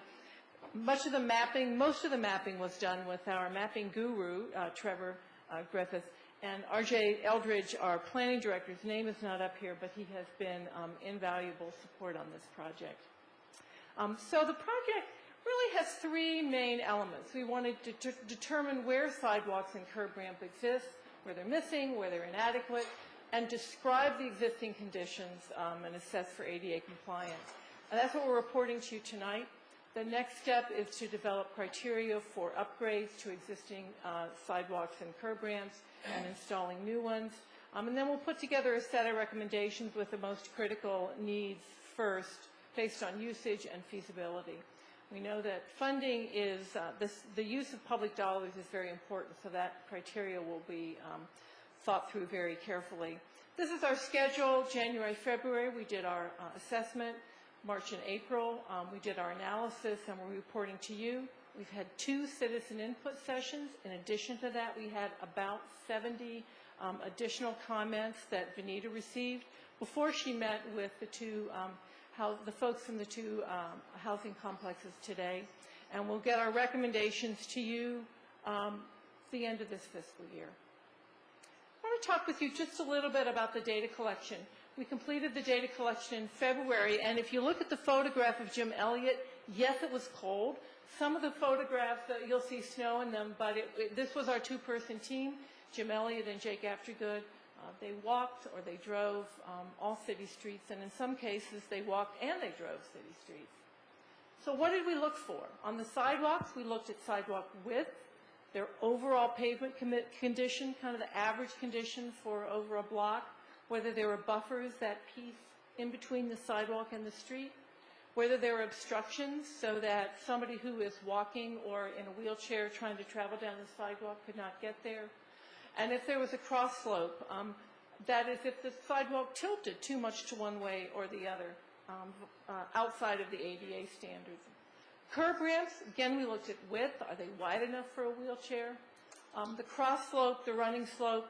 If curb ramps served one direction or two, and many of you are probably familiar with the ramps that are on the corner of the corner, the apex of the corner, those serve more than one direction. If there is a detectable warning slip at the base of the ramp, there's a landing area. Some curb ramps require, depending upon the geometry of the ramp, require a landing area up the top, which is large enough and level enough so someone in a wheelchair can turn or people in wheelchairs can pass each other, and if there were some obstructions. So what do we find? We found that Tacoma Park has sidewalks. At least 70% of the streets with sidewalks have a sidewalk on one side. 51% of this 70% are city-owned streets. The remainder are state highway streets. Almost 90% of those sidewalks, on average, are at least 4 feet wide. 11% are wider than 5 feet. And just over a quarter of those sidewalks have buffers. In terms of curb ramps, 151 intersections in the city have at least one curb ramp. Unfortunately, the ADA compliance rate for sidewalks and curb ramps is low for city-owned streets. I knew you were going to ask me that question. Let me think. A little over 200 and some. There's a map later on that we can add the numbers, and that would be for city and SHA intersections.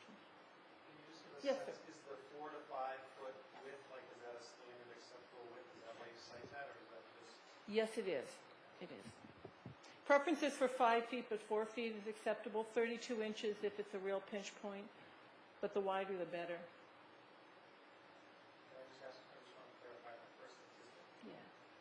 Is 70% of roads that have sidewalks only have them on one side? Is that what it's saying? Or is it saying 70% of Tacoma Park streets?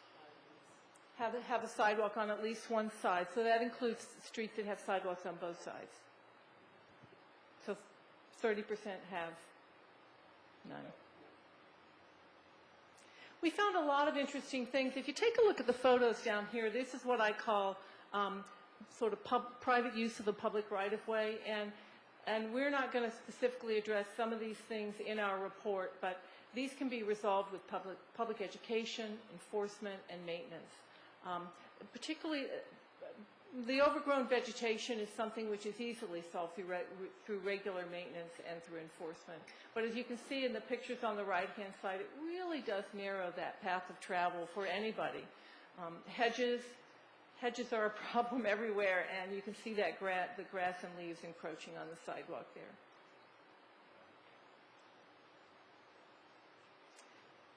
I want to talk a little bit about the existing conditions of sidewalks in the city. Just over 10% of the sidewalks meet ADA compliance.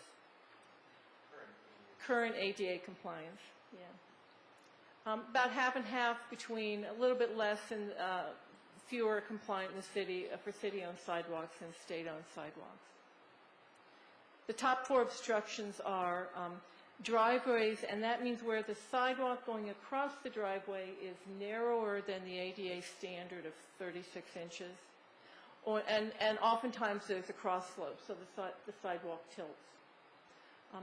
Where in the pavement there are vertical or horizontal gaps which exceed the ADA standard, which is a ½ inch. Anything between a ¼ inch and a ½ inch can be chiseled down. Anything above a ½ inch needs to be corrected. Where there's vegetation, yes, sir. Are you accounting for the brickwork? Well, that's an interesting question. I know that's been a discussion in Montgomery County. We did not count the gaps in between the bricks, but if a brick sidewalk had a lot of heaving and curving and missing bricks, then it would be included. And I think one of the important things to emphasize with the ADA compliance is that is compliant with the current ADA regulations, and Carol may think you'll get into how they are constantly evolving ADA regulations, and that does not mean that they're not usable or not passable and that the city has to go out and fix 90% of its sidewalks right now. However, I would like to say that in reference to the pavement, when meeting with some of the residents, the seniors, and those that are physically challenged, they had major concern about the brick sidewalks, the fact that they become uneven and their tripping mechanism, and it's been a concern for a lot of the senior citizens or people who are confined to wheelchairs or using walkers of that nature. There's a photograph in here and maybe in the report of a very nice brick sidewalk with a nice buffer on it. And so as a community, you can decide whether you want to continue to install brick in the herringbone pattern, which is more acceptable. I think Arlington County has made a decision not to, but that's another issue. The third of the top 4 obstructions was vegetation, and you saw a photograph of that in the previous slide. And then the 4th obstruction is across the slope, so the sidewalk tilts to one side or the other, and the standard is 2%. It doesn't seem like a lot, but for folks with walkers or canes or in a wheelchair, it can make a big difference. Existing conditions for curb ramps. We're at about the same. The city's had about the same percentage of compliance with all the elements of a curb ramp. The city has a lower compliance rate than the state. I will tell you, curb ramps are a very complex entity. I mean, I've had a hip replaced, which is a pretty simple joint. People that have had knees replaced, you know how complex that is. A lot of small moving parts. It takes a longer time to recover. And curb ramps are very much like that. So there's a lot that you can not get quite right on curb ramps. Doesn't mean they can't be used, however, as RJ pointed out. The top 4 obstructions for curb ramp compliance are a landing that's too small or has slopes too far down, too much downward, or tilts to one side. Big one is the second one, the detectable warning is missing, and that's, I think, relatively easy to solve.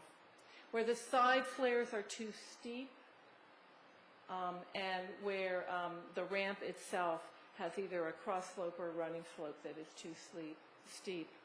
In a community where there are a lot of hills and where there might be limited right-of-way, it is very difficult to meet these cross slope and running slope standards. So I've told you in words what the condition is like. Let me talk a little bit about what this looks like. In terms of our data collection, this is a map of, with some call-out boxes as to what we found. And let me go through each of these call-out boxes individually. This is on Manor Circle, so we noted that there was a sidewalk that was 4 to 5, in the 4 to 5 feet wide range, no buffer. The pavement quality here on a scale of 1 to 5 was rated a 3 overall. I don't really see it in here, but this is a Google Street View, and it's likely that there are places that are outside of this photo that gave it that sort of middling rating. It records that there's a utility pole obstruction. This is, I don't know if you can see that driveway. The slope of that driveway is probably more than 2%. If you're going into the driveway, you don't notice it, but if you're walking across the sidewalk, that side slope is going to be kind of steep. This is another portion of Manor Circle where there is no sidewalk on the side of the street. We collected that data. We didn't use it in this existing conditions report, but we're going to use it when we identify priority streets to install sidewalks. Then we'll have information such as if there are obstructions, such as these 2 utility poles. If you look back behind that White House, there's a tree back there. So those would have to be addressed if this happened to be a street that this side of the street happened to get a top priority for a sidewalk installation. The other thing we look for is something called, what I like to call goat trails. Are people walking along here? And you can see behind the 2 telephone poles, there's a little footpath there. So it indicates that some pedestrians are using this. Now that may just be to the entrance gate to that yard, but we would go back and take another look if this particular street got a high enough rating. This intersection of Boyd Avenue, we assessed the curb ramp. So you can see it serves one direction. It's not perpendicular to the curb, and this is another one of those little tiny issues where the ramp has to be perpendicular to the radius of the curve so that each side of the ramp is the same distance. And this one is slightly goes away from our perspective on it. The running slope and the cross slopes are within tolerances, and we noted that there was no detectable warning system. So those are the data elements that we looked for and that we recorded, and This is from street view, so you're seeing what we saw. Can you just say something about the not perpendicular to the curb, why that's a criteria? The reason, the Department of Justice requires that the curb ramps be perpendicular to the radius of the curb so that each side of the ramp is the same distance, and so that the side slopes have the same steepness to them. It is for people in wheelchairs who will not tip over that more than it is for people who have sight limitations.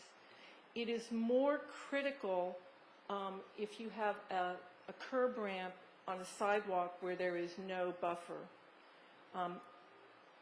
Where there is a buffer, somebody in a wheelchair is not going to be walking on the grass to get to, sideways to get to that curb ramp. As a result of that DOJ requirement, you will see a lot of curb ramps that look like they're throwing people askew into the street. And that is the reason, because they require it to be absolutely perpendicular. In designing curb ramps, there's a lot of trade-off between people in wheelchairs and people with sight limitations. The detectable warning is for somebody with a sight limitation, but it has to be designed so it doesn't prohibit somebody in a wheelchair from rolling across that surface.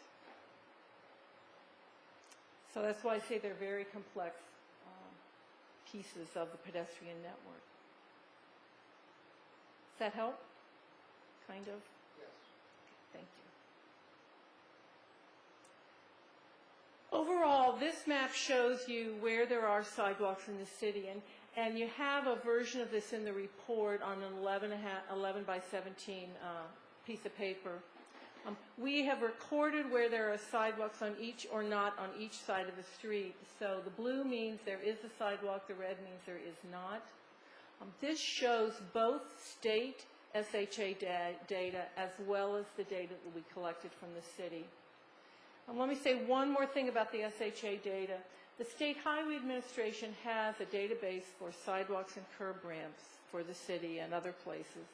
They use it as an asset management tool, and they record, if it exists, they record some basic attributes of the sidewalk and if it's compliant. For the curb ramp, they only record if it's there and if it's compliant, because for them, if one thing is out of compliance, they will reconstruct the whole curb ramp. So some of the information in the report and in this presentation is for city and state-owned sidewalks and curb ramps. Others of it is just for city-owned sidewalks. So you can see here where there are sidewalks and where there are not. I'm going to add to that buffer so we can kind of go back and forth. You can see 3 or 4 shades of blue here that show you where the buffers are. And we captured the narrowest ones, 1 to 2 feet, next 3 to 4 feet, 5 to 7, and then beyond 7 feet for buffers. Curb ramps. This was an interesting map to put together for you, and it doesn't show up as well here as it does in your report. We've grouped curb ramps into 4 categories. Where there is full curb ramp coverage. That means every place there's a sidewalk and an opportunity where the sidewalk meets the street, there is a curb ramp. That's green. The yellow is where there is a sidewalk at an intersection and there is at least one curb ramp missing. The red is there are sidewalks present, but there are no curb ramps. And the blue is there are no sidewalks and there are no curb ramps. So we don't count those as missing curb ramps. We only count them as missing if we would expect them there because there's a sidewalk.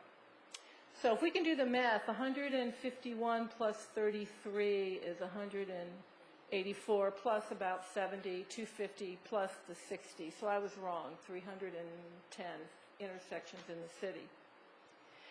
We also provided this information for the SHA intersections. We use the same color scheme, but we have a ring around those. 50 of those intersections have curb ramps every place you would expect them, and 10 of them have at least one curb ramp missing.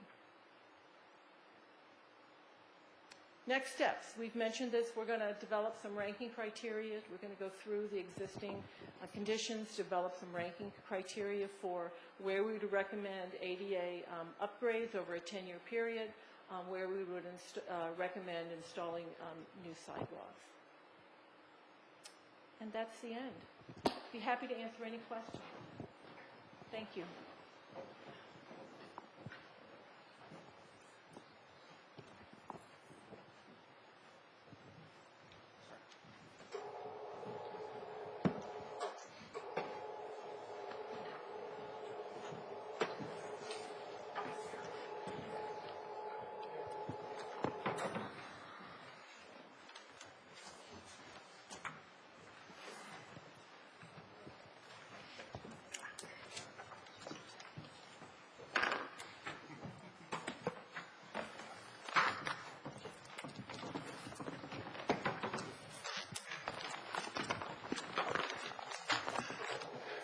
I got to ask my question first. So, what do we do in a built-out community that doesn't have right-of-way, that doesn't have a lot of places with buffer, so of course you're going to get driveways sloping down, otherwise it's not a driveway apron. How do you, and I guess I'll ask a question, I'm assuming that there's not an answer that helps.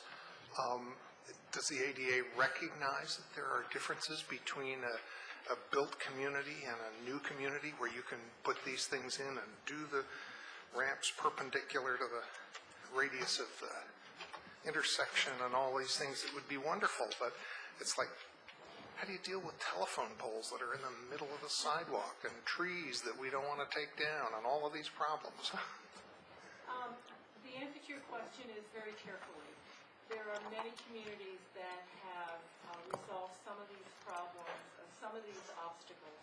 For example, if the right-of-way is not such that you can have a sidewalk across the driveway even with a proper slope, some communities will slope the sidewalk down and the driveway is level. And every time I drive through Tacoma Park, I notice where there may be an ADA issue, and I try to find a solution to that.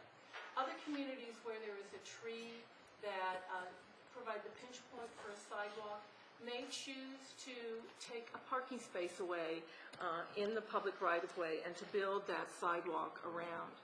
So different communities find different solutions. Each location may have to be treated differently. And the access board will say you do it to the maximum extent possible. That's what I was going to say, is that really it has to be looked at in the current context, not only in the in the impact it would have to the community, but also just the financial cost of going through and retrofitting an entire city, such as Tacoma Park. It was built out over the past 120 years, so it's just not feasible. So really, it's identifying the priority locations where you really need to make the most significant improvements, and then it's just making the best accommodations that you can given the existing context. There can be a lot can be done by that public education enforcement and maintenance by getting the leaves cleared and trash cans off the sidewalks. Yeah, and it's not just residents putting their trash cans in the sidewalk instead of the buffer, but after the sanitation folks empty that trash can, put it back on the buffer, not on the sidewalk. So. I have a clarifying question on the one you just... Okay, go ahead. Or a follow-up, perhaps. I know a fair amount about some parts of the access board regulations and ADA, particularly electronic stuff. And for some of those, the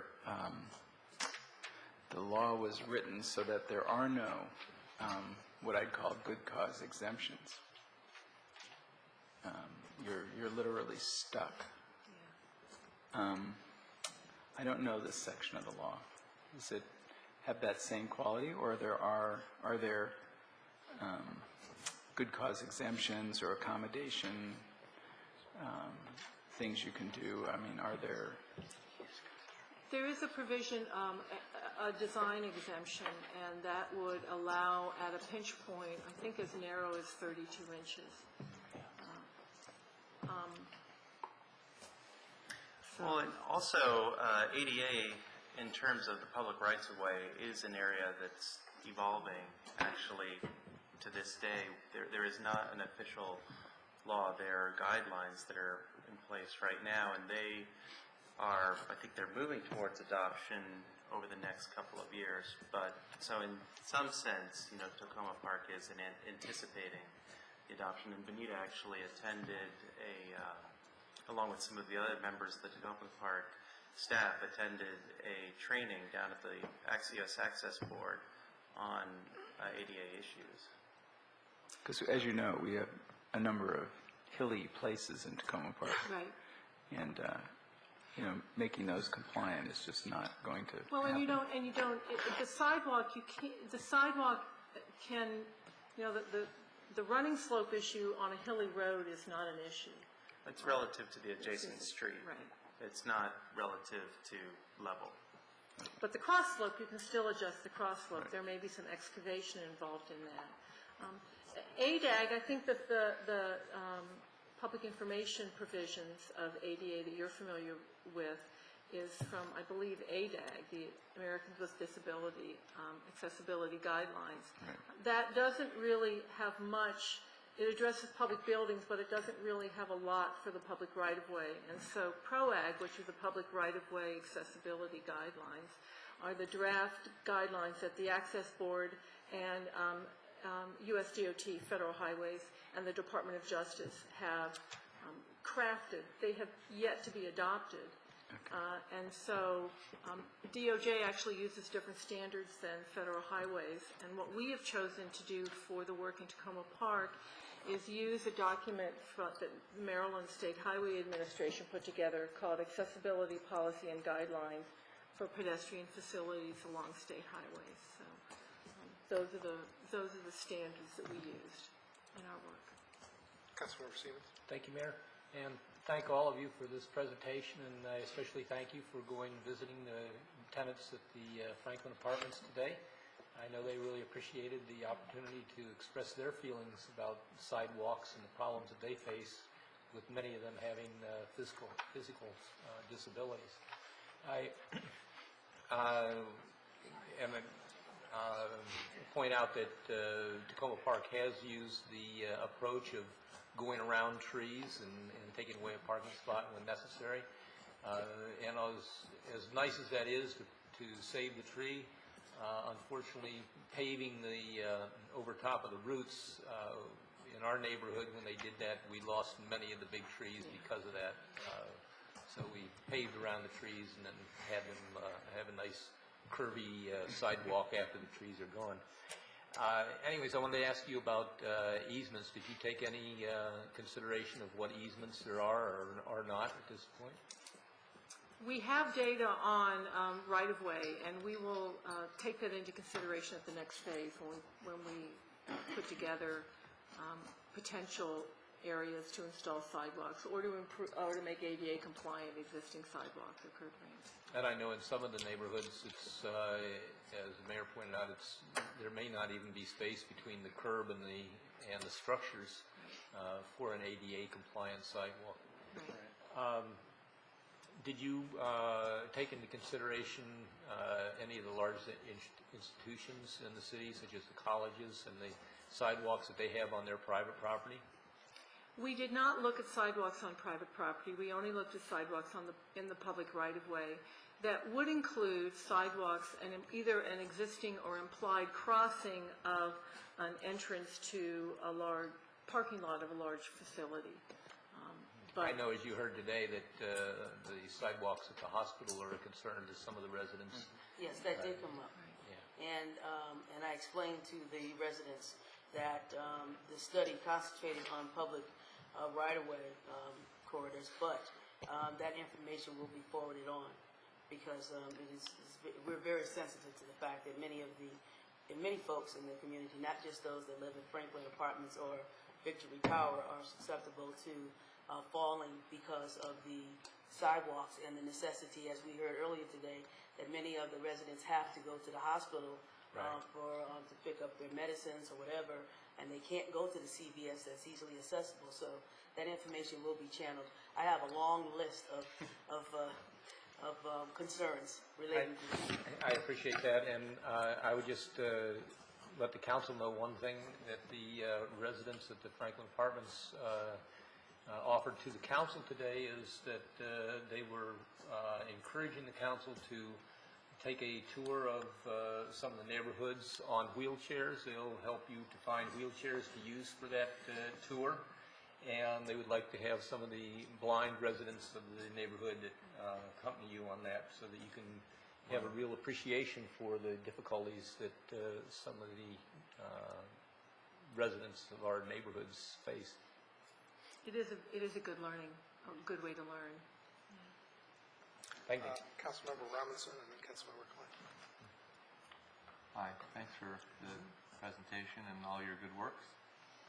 I'm going to go in a little bit different direction, and that is kind of the sense that the sidewalks take a portion of the street in the right-of-way. There are cars, and then there are also bicycles. And I saw, or I heard you refer to many guidelines about ADA and so forth. Do you know whether there are guidelines for bicycle access? Because we're, in this city, we're trying to be sensitive both to disabilities and also to alternatives to cars. So how does your area of expertise interact with bicycle transportation? Well, the state actually also has guidelines for the design of bicycle facilities on and off-road. Now, are you referring to bicycle facilities in relation to the sidewalks or on-road? I'm referring to bicycle facilities in relation to our streets and sidewalks. Yeah. How do people get around on bicycles? If they're not going to drive and they don't feel like walking, what's your perception of what guidelines would be appropriate for us in Tacoma Park to maximize the use of bicycles? Well, in terms of the design of the roadways themselves, if you're looking at striping bike lanes or signing bike routes, things like that, there are actually some design standards. American Association of State Highway Transportation Officials has an entire manual for the design of bicycle facilities on road, and it deals with local roads, much as we have here. You know, one of the things that we often offer is on smaller local roads, it really doesn't make sense to put in bike lanes, especially on some of these narrow roadways where you may have very limited right-of-way. I heard earlier during the discussion of the bus routes that there were some roads that were so narrow that one car had to stop for the bus to pass and vice versa. So I think if you took away even more pavement width with bike lanes, you may be creating more problems than you'd actually be solving, because I would imagine that the vehicle speeds on these roads are already low enough and the traffic volumes are low enough that it doesn't significantly impair on-road bicycling. How about kids who travel on sidewalks with their bikes? Kids who... or other people, not only kids. Well, Carol, I can let you speak about this, but I think anything that's designed for somebody in a wheelchair or who's using another assistive device is going to be very passable by a child on a child on a bicycle. But yeah, and it depends on the width of the sidewalk and where that sidewalk is. For example, in Washington, D.C., you cannot ride a bike on a sidewalk in the downtown core area, and yet you can ride it. I used to live at 16th and East West Highway, and I would ride my bike down 16th Street to a certain point, and then there were too many pedestrians, frankly. Is it so it's not legal to ride a bike on a sidewalk in downtown D.C.? Correct. Is it legal to ride a bike on a sidewalk in Montgomery County? in certain parts of the county, yeah. I think some municipalities have, I believe Rockville may have some restrictions, and that may be even tied to ages. We the Safe Roadways Committee works with. We have Bob Patton is the chairperson of that committee, and the chief, Ronald Rakucci, we're planning, I'm also assigned to that project, and we are working on putting together a sort of like a talk show to educate and inform residents on how to cycle through the city, what is expected, what are the rights of the cyclist, what are the rights of the motorist, in conjunction to some of the questions that you're having now. And so some of these questions that you have in regards to who can actually ride on the sidewalk, a little child versus an adult that wants to get through traffic faster or whatever. These are some of the things that will be addressed. Our plan is to pull together the questions and have it aired on Channel 13 so people can watch it on a regular basis. And so I'll make sure that we share some of this information with you in advance to see if you have some other questions, because that is a concern. But this particular team was targeting just the sidewalks, the safe routes to school, so that we made sure we allocate the monies that we appropriately, and then also deal with the ADA plan, which, as they're saying, is very dynamic. It's constantly changing. The goal here is to at least have a plan to show that the city has taken the initiative to begin to consider these things. There's quite possible that you won't be able to do some things because we have a city that's already built. It's not a new city. But the goal here is to show that we're making the attempt, we looked at the situation, and wherever we can, we will try to adjust the situation based on the funding that's available. I don't want the work that we do to be based solely on funding if it can also serve another purpose. And in this case, I want you to make sure, I want us to consider bicycles as a reasonable mode of transportation. Right. The Safe Roads Committee is definitely, that's their main goal, and they're definitely targeting that. Okay. They've done some work in identifying the various areas in the city, the safer routes to take if you're a cyclist and things of that nature. Good. And the goal is to continue, but you'll hear more about that. I don't want us to get siloed where we're just talking about ADA, and then we're just talking about bicycles, and then we're just talking about cars, and then we're just talking about parking. And I want to, it's a holistic approach. Yeah, even though I know that the funding dictates that there's certain things we do at some certain times. I'm fully aware of that. Well, the good thing is the city manager has taken the lead and assigning the same staff person to the various. So don't worry, it will get done. Councilmember Robinson, can we have silo discussions about the corn silo without referring to the other ones, though? If I could add, Mr. Mayor, Councilmember Robinson really is talking about something which we call universal design, so that you're designing something for all users. My big bugaboo are curb ramps that are too narrow so that there are more people on the sidewalks now that need curb ramps, people with bicycles, people with strollers, people with suitcases, people in wheelchairs, and that the ramps really need to be designed for all users. They ought to be wider, they ought to wrap the corner, but that's what you're speaking about. And the other thing that you're hinting at is the concept of complete streets, where streets are designed to accommodate the needs of all users, and that's a whole other conversation. But you get it. Yeah. You get it. Other questions or comments? About the bicycles, I grew up in a state where when you turned 13, you couldn't ride on the sidewalk anymore. And so it's always strange to me to see adults riding on the sidewalk, with the possible exception of Ethan Allen, because if you ride in the street, they'll run over you. But when I ride my bike, I get around that for the most part by just going a block over onto Boyd or Lincoln and coming around the other direction. I personally think that it's difficult to mix bicyclists and pedestrians. I know some places have outlawed the segways, which, as a person who's one of my favorite things is anything with two wheels that has an electric motor attached to it. I find disturbing, but I think that's something that we should be thinking about in the long run, is how we're going to mix those things. And I also think that most of the bicycle organizations that I have belonged to have not really supported the use of bicycles on sidewalks. They want the bicyclists on the street claiming their fair share of the road, essentially, except for kids and probably adults learning to ride. An interesting thing about your presentation is the number of obstructions that could be dealt with through code enforcement. I also grew up in a state where it was anathema to park your car over the sidewalk because you were obstructing the pathway for people in wheelchairs, and then the kids who were under the age of 13 that were riding their bicycles would smash their bicycles into your car. So you only really parked your cheap car over the sidewalk. But the police regularly came out and right away gave a ticket to somebody who parked over the sidewalk, because you're taking the only access that a lot of people have to get around in the neighborhood, and it's I think that's just a culture and a value thing to message that that's unacceptable.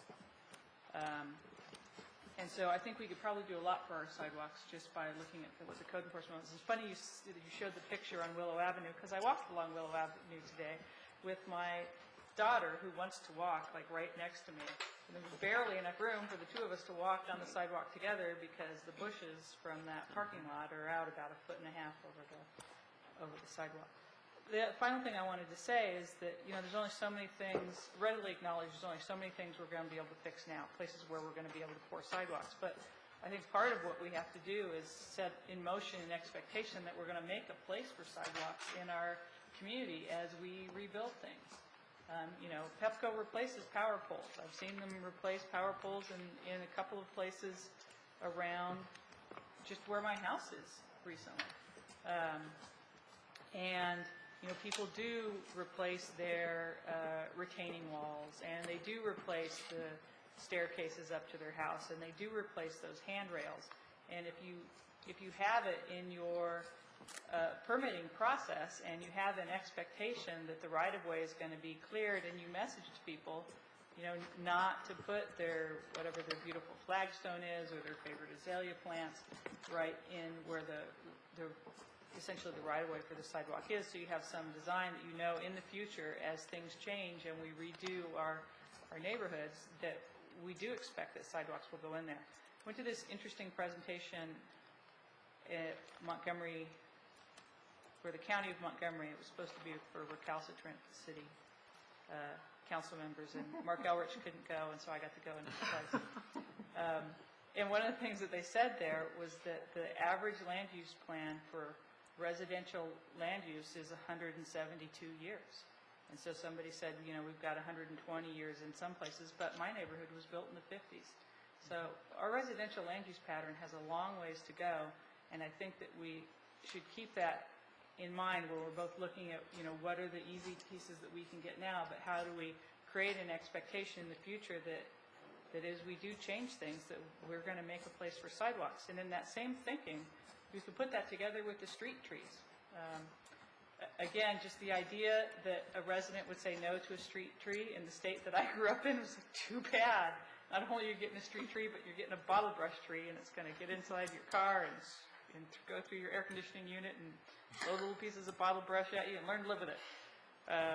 So yeah, it's amazing to me that people would say no to a street tree. Just the idea that you could say no to something in the public right-of-way, and there's at the same time, we have to acknowledge that there's a different idea about the public right-of-way here, and a lot of people think about it as private property. And so there's this whole set of expectations that I think we need to deal with and really look towards the long term in the future with this.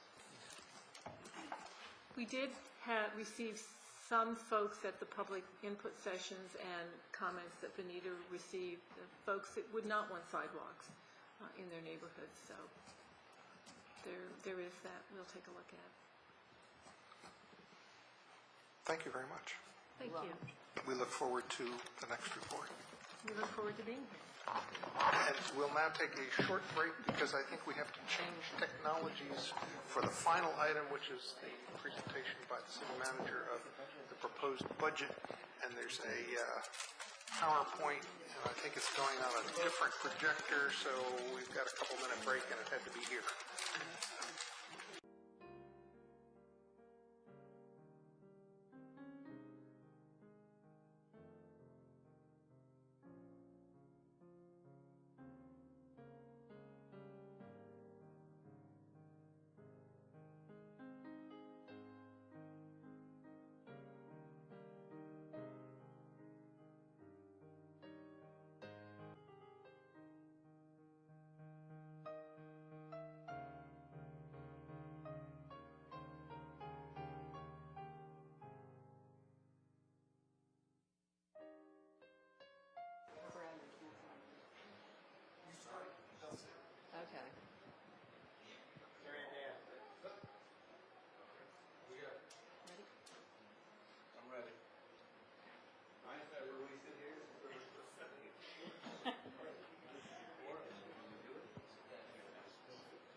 going to go ahead and get started.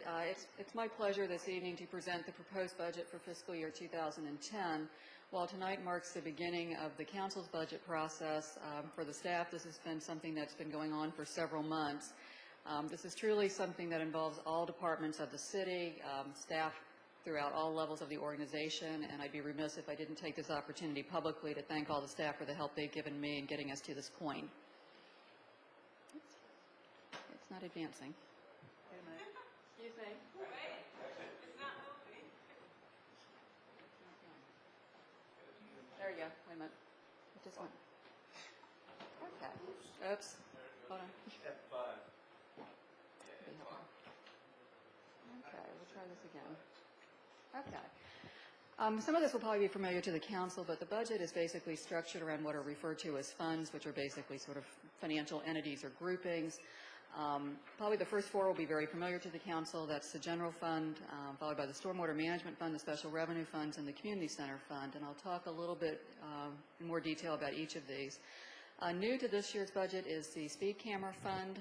I think as Councilmember Berry alluded to earlier, we have a speed camera program that just went into effect a few days ago. Kind of just starting with a very broad overview, total revenues in the proposed budget are at $26.96 million. Total expenditures are $28.31. There's obviously a difference or a variance between those numbers, and it's comprised of a couple of different factors. One is for the fiscal year that starts on July 1st. We have not anticipated that all speed camera fund revenues will be expended. This is certainly something that we'll want to spend some time on during the budget process and getting a better sense of where the council would like those funds to go. We do anticipate financing part of the public works facility renovation with bond proceeds. We'll be talking about this a little bit more, but right now my recommendation is that we use some of the city's reserve funds to pay for the renovation of the public works facility to try to limit our borrowing and our incurrence of debt. The budget anticipates that we would borrow about $1.5 million. The city sets aside monies for the future replacement of equipment. That reserve fund is referred to as the Equipment Replacement Reserve, and the budget anticipates that we'll be drawing out about $430,000 from that reserve fund to pay for equipment. And the budget also anticipates the allocation of a portion of the general fund fund balance, as I mentioned, in part to pay for the renovation of the public works facility. The general fund is probably the fund that the council will spend most of the time talking about during the budget process. It does account for the majority of city spending, about 82% in fiscal year 2010. The general fund is what most residents probably tend to think about when they think of city services. This is going to be trash pickup, street maintenance, and a variety of other activities that residents tend to think of when they think of what the city does. Debt service is also included in the general fund, and unlike many cities, the city does pay for its capital out of the general fund. It's very common in a lot of cities to actually have a separate fund for capital, particularly in those states where you have dedicated funding sources, which Maryland does not. I would note that not all the city's capital is accounted for in the general fund. There is some that is picked up in the special revenue fund, the speed camera fund, and the community center fund, which we'll talk about in just a few moments. A little bit more about the general fund. We are projecting revenues of $20.61 million. I'll be talking in a few minutes a little bit more about property taxes, which is something everyone is always concerned about. One of the things I would note about general fund revenues has to do with income taxes. This is a source, as we talk about every year, that is incredibly difficult to predict. In the FY09 budget, we were very, very conservative because the state legislature had just increased the personal tax exemption, and it was really unclear how that was going to impact Tacoma Park. What we're actually seeing for the current fiscal year is that we're not seeing that decline or that holding constant. We're actually projecting increases in the current fiscal year for income taxes. For next year, we're actually holding flat. It's very unclear what the state legislature is doing. There's been some discussion about tapping the income tax reserve fund to make up the state deficit, and certainly the economy is really calling into question what's going to happen with income taxes. There was also mentioned earlier this evening of highway user revenues during the council's discussion with County Councilmember Leventhal. As I've advised the council previously, we are seeing our highway user revenues this year coming in under budget. by about $75,000. Based on the information we've gotten from the state, we are not expecting to see any increase in highway user revenues, so essentially we'll be down budget to budget by about $75,000. General fund expenditures are projected to be $23.11 million. That's up by about $1.82 million from FY09. The two largest factors contributing to that increase is certainly the renovation of the Public Works facility, which will have a major impact on the city's budget in fiscal year 2010. And as a service industry, obviously personnel costs play a major role in what happens financially from year to year. The difference in between those two numbers is somewhat made up by bond proceeds, as we've already talked about. We're anticipating debt issuance of about $1.5 million. The proposed budget also contemplates an operating transfer to the Special Revenue Fund of just about $240,000. We'll talk about that in a little bit more detail when we get to the Special Revenue Fund. As I mentioned a little while ago, we are anticipating the use of some of the city's fund balance or reserve funds in fiscal year 2010 to the tune of about $1.24 million. Part of that is just the customary drawdown from the equipment replacement reserve, which are monies we do set aside specifically for the replacement of equipment. That totals about $430,000. And I am recommending in the proposed budget that the city pay for a portion of the Public Works facility renovation with cash, about $760,000 towards that. About $260,000 would be towards the design costs, specifically the contract that the council approved earlier this evening, and then about $500,000 of the construction would be paid for with cash as proposed. The Stormwater Management Fund, I think just as the name implies, it's basically the way that we account for revenue and expenditure activity related to stormwater management, which the city, unlike some municipalities in Montgomery County, does have jurisdiction over. The proposed budget does not recommend any change in the base rate of $48, which is what most single-family homeowners pay, and expenditures out of this fund would total about $357,000. The Special Revenue Fund is the way that the city accounts for a variety of grant-funded projects. As an organization, we're pretty aggressive about going after any grants that we qualify for. Proposed expenditures in this fund for next year are about $1.4 million, and many of the projects I think will be very familiar to the council. Continued funding for the C-Safe program operating in the Crossroads area. The proposed purchase of audiovisual equipment, which is coming out of the cable grant monies that are set aside specifically for this purpose, and that audiovisual equipment would basically be part of the renovation of the room that we're all sitting in this evening. Continued funding for safe routes to school. The last item on this list would be somewhat new, which is the bridge repairs, which the council also talked with Councilmember Leventhal about. There are some immediate repairs that need to be made to the two bridges within the city's corporate limits. That's the bridge over on Maple Avenue and the one on Flower Avenue. Those maintenance repairs total about $335,000. The budget, as proposed, basically contemplates a cost sharing between the city and the county. I think the council is aware through prior email correspondence from Councilmember Valerie Irvin, is both Councilmember Irvin and Councilmember Elrich have proposed to their colleagues on the county council that the county does contribute towards the cost of these maintenance repairs to the tune of $168,000. So essentially it would be a 50-50 cost share. Whether or not the county actually contributes those funds remains to be seen. Certainly the request of Councilmembers Elrich and Irvin was that the city aggressively pursue stimulus funding for these maintenance repairs, and the city staff has attended meetings about that. So I think for everyone's sake, our hope is that we'll be successful in getting stimulus funding for these repairs, and neither the county budget nor the city budget will have to pay for that. Community Center Fund, obviously everyone's familiar with this. It was established in fiscal year 2003. It's accounted for basically construction and related costs to date for phases 1 and 2, and phase 3, which is the renovation of the room we're in. That process is already underway, as the council is well aware. The design process is pretty much close to being complete, and we anticipate going out to bid very shortly. One of the complications, and we have deliberately held up sending the project out to bid, has been the back and forth in the state legislature about the use of program open space funds for interior projects such as the renovation of this room. So we've got our fingers crossed that that issue will be worked out and the project can move forward. Assuming that is the case, basically the renovation of the space will be financed by a series of grants from both the state and the federal level of government, and an expected donation of $150,000 from Washington Adventist Hospital. The Speed Camera Fund is something new. It was actually just probably established about 2 weeks ago to account for the revenues and expenditures associated with the cameras that have been installed in the city. We did start issuing citations on April 1st. That was not necessarily tied to April Fool's Day. It was merely for accounting purposes that we had a very clean month to start activity that we could track it.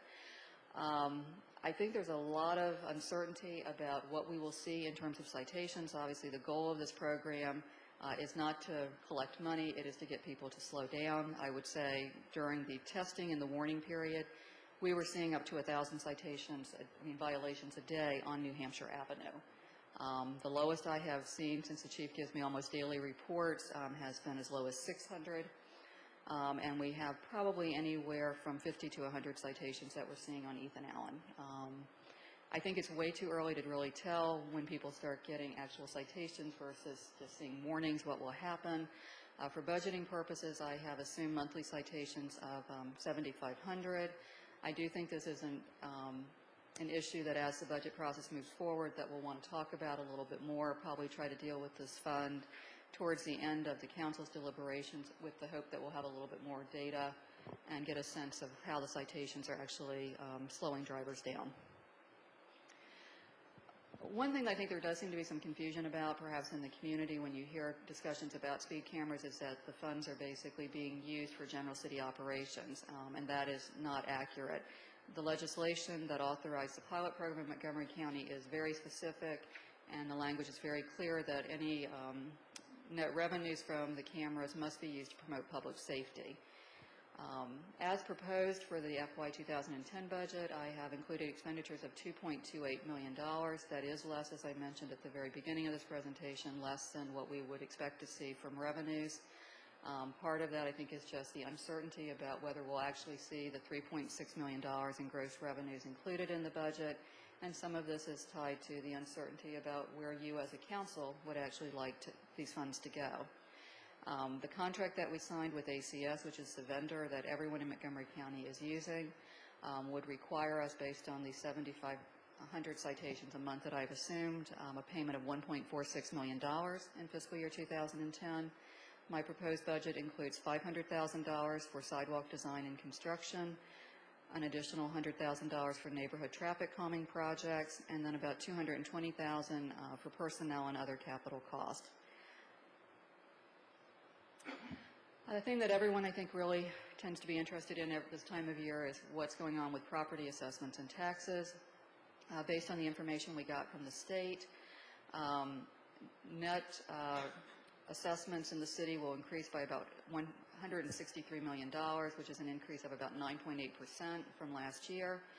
Just as a reminder, I know the council is aware of this, the state homestead property tax credit does limit the increase in taxable assessments to 10%. And just to note, that is sort of a phase-in. It is not basically an elimination of what the assessment does to any individual property. It really just limits the increase in terms of how that impacts what someone pays from year to year. As a reminder, all properties in the city are scheduled to be reassessed next year. My proposed budget does not contemplate any change in the real property tax rate, so as proposed it would stay at 60.5 cents per $100 of assessed valuation. By comparison, the constant yield tax rate is just about 55 cents.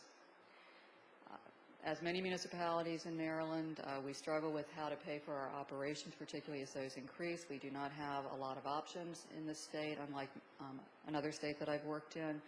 So the proposed budget basically would have real property tax revenues comprising about 54% of all general fund revenues.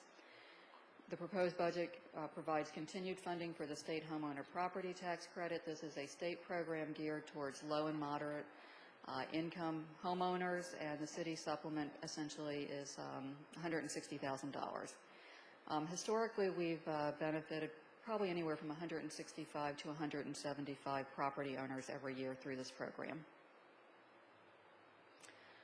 Tax duplication, I think the council is probably aware of the status of this. There was a joint revenue sharing task force formed with the council's urging several years ago. I am one of the 6 municipal representatives who sits on this. It has been a very slow, painful process, I will assure you, and we are just in the final stages with the final report in the process of being drafted. I think right now it's been a little bit kind of put on the back burner while everyone was trying to get their budgets out, but I do anticipate that the final report should be done fairly shortly. Tax duplication payments are our second largest source of operating revenues. They comprise about 15% of general fund revenues in fiscal year 2010. We expect to get about $3 million in payments. I did just want to note that we have not seen a change in this payment amount since fiscal year 2007. What happened initially is the county executive seat was up, so basically nobody really wanted to talk about some things. Then we got into the task force process, and so payments have been held constant since that time. That's not necessarily a bad thing. In some cases, if the formula had been applied, I do expect that we would have seen decreases based on the current methodology in some of our tax duplication payments. As a service industry, obviously most of our budget is comprised of staffing and personnel cost. Just wanted to highlight for the council this evening, and I'm sure you'll want to talk about some of these changes more during your budget deliberations. But the first department is changes in the recreation department budget. They have a vacant full-time recreation coordinator position. They have deliberately left that position vacant so they could sort of evaluate what was the best way to meet their programming needs. The proposed budget basically contemplates the elimination of that position and some additional part-time hours so that they can basically tailor who they're hiring on a part-time basis to deal with specific programming needs. There are also some additional part-time hours in the recreation department budget to deal with building coverage issues related to the renovation of the auditorium and how that might impact building hours. Similarly, there are additional part-time hours in the communications budget tied to technical support that may be needed to the use of this renovated space. We are seeing, as I mentioned, quite a few citations being issued through the speed camera program. The language in the speed camera law is very clear that you cannot supplant existing staff. Right now what we're doing is using 2 of our police personnel to basically try to handle the processing of citations. In discussing this matter with the chief, we do anticipate that we might need some additional staffing just basically to keep up. So the recommended budget basically contemplates the hiring of 1 FTE in that fund. Each year, the city looks at the Department of Labor Employment Cost Index in the month of December by our practice and policy as well as our union agreements. That cost index basically serves as the market adjustment that many employees in the city will receive. The index from December 2008 was up by 3.1%. The other aspect of staffing and personnel costs that we haven't talked a lot about, at least during my tenure with the city, has to do with workers' compensation insurance. That's probably because up until this year we didn't have a whole lot to talk about, thankfully, and our costs were relatively constant. We have been advised by our workers' compensation insurance carrier that our costs for next year, regrettably, will be up by about $103,000. This does not stem from a whole pattern of serious workers' compensation incidents, but one rather severe case that basically is driving this increase. This is probably a repeat issue from last year, which has to do with the police employees' retirement plan. For the benefit of those in the public, it basically covers the city's sworn police officers. Civilian employees in the police department are covered by the state plan.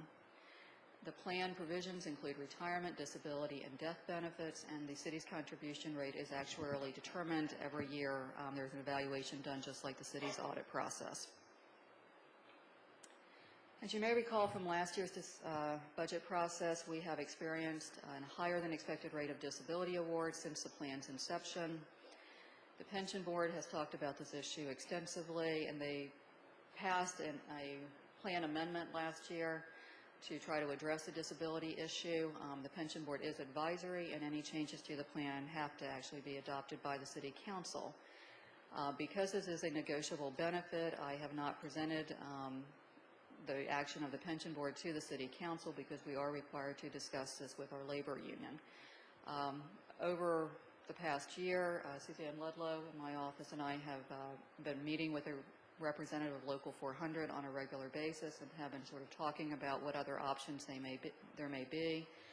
I would note that the union contract basically says that if we do not reach agreement on an alternative plan, then by default, essentially the city has the green light to take the pension board plan amendment to the council to try to have that in effect by July 1st of this year.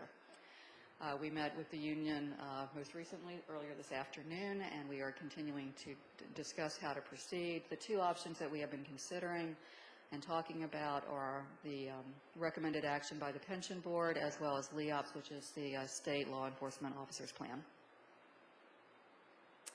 The budget that I am proposing does assume the continuation of the city's current pension plan.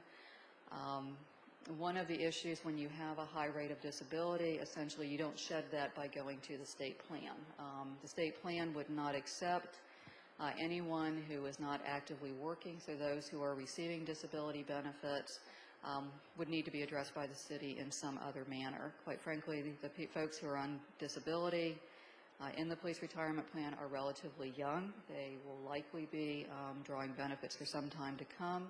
I would note, especially in light of all the controversy surrounding Montgomery County's plan, that we do require annual certification by anyone getting disability benefits that they are disabled, and that needs to be supported by medical evidence. As we talked about last year, in the absence of any action being taken to amend the pension plan, our actuaries had told us, and that came true, is that they would recommend an increase in the city's contribution rate. So the budget that is being submitted to you basically is predicated on a rate of 34.7%. As the council may recall, the fiscal year 09 budget, we actually contributed more than the actuarially required rate. We're currently contributing 31% in an attempt to make up for some of the funding deficiencies with the rate of disability that we've experienced. It's been hard to get the plan to the funding level we had hoped for. So the increased cost from fiscal year 09 to fiscal year 010 would be about $131,000. Most of that is attributable to the increased contribution rate, but certainly some of it reflects higher salaries and a higher base on which that rate is applied. Talked a lot about the Public Works facility earlier this evening. The FY 2010 budget basically includes $2.26 million. Of that amount, about $260,000 would be to continue design and construction administration services. This is the contract that the council approved earlier this evening. I want to stress that the construction estimate of $2 million is very, very rough. It's very preliminary. It is the budget that we included in the RFP, but obviously that was developed without the benefit really of any kind of feasibility study. As I mentioned earlier, we're assuming that we'll borrow about $1.5 million. We would use reserve monies of about $500,000 to apply towards the construction, and any debt service would begin in FY 2011. It's really difficult for me tonight to basically tell the council what I think the annual debt service would be. There's a lot of variables, specifically whatever interest rate is in effect at that time, how long you want the debt issuance to last. My preliminary recommendation would be to do a 10-year issue just to try to keep interest costs down. I did get some very, very rough ballpark estimates from the state's local government infrastructure program, and assuming we borrowed $1.5 million and did it for 10 years, we would probably be looking at cost of about $180,000 a year. That's very preliminary, and they had all sorts of disclaimers on what they sent me.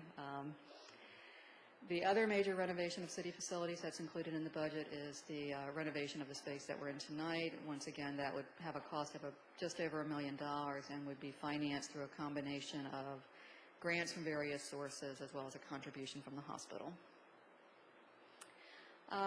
Bridges, we've talked a little bit about this already, so I'll be very brief. We have 2 bridges within our city limits that we're responsible for. We get minimal, and I do mean minimal, maintenance funding through the tax duplication formula. Most recently, it's been maybe a couple $1,000s per bridge per year. And as we've already talked about, we've got about $336,000 in maintenance repairs that we do need to move forward with. Equipment replacement reserve, we've already talked a little bit about this. This is something that we analyze on an annual basis, go through and look at our fixed assets, see what's included in the reserve, try to go through and look at the pricing that we've assumed the prior year and make any adjustments going forward. We talked about this a little bit last year, but there were many years before I started with the city where basically there were either no contributions made to the equipment replacement reserve, or truthfully the contribution level was so minimal that the city was spending more out of it than you were putting in, so essentially going into a deficit position. Ideally, if we trend this out, and Daryl can correct me if I'm wrong since she's the one who does the calculations, if you trend this out through like 2030, we should ideally be contributing about $1.5 million per year.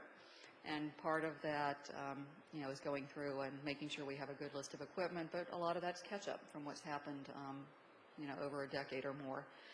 I'm recommending a contribution next year of $750,000. It's obviously half of what would be ideal, but I do think we need to try to balance out how we're taxing city residents, other service priorities, and there's, I think it's still a very good faith effort, and it's a balanced perspective given where we are financially.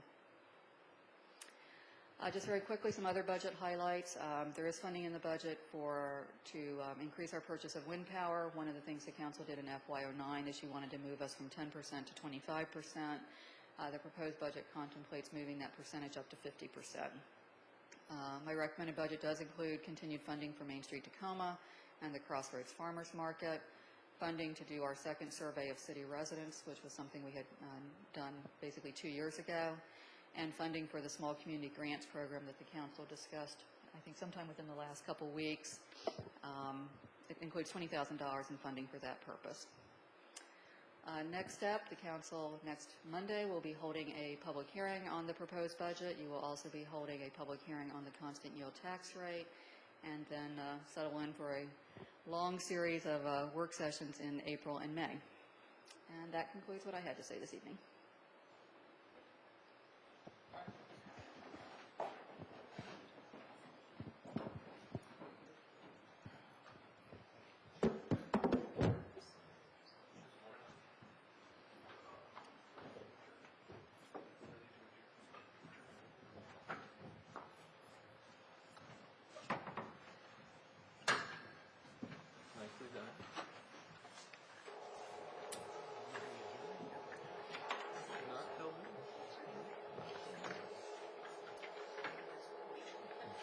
We're adjourned. That answer your question? What was my question? I don't know. I don't think I had a question.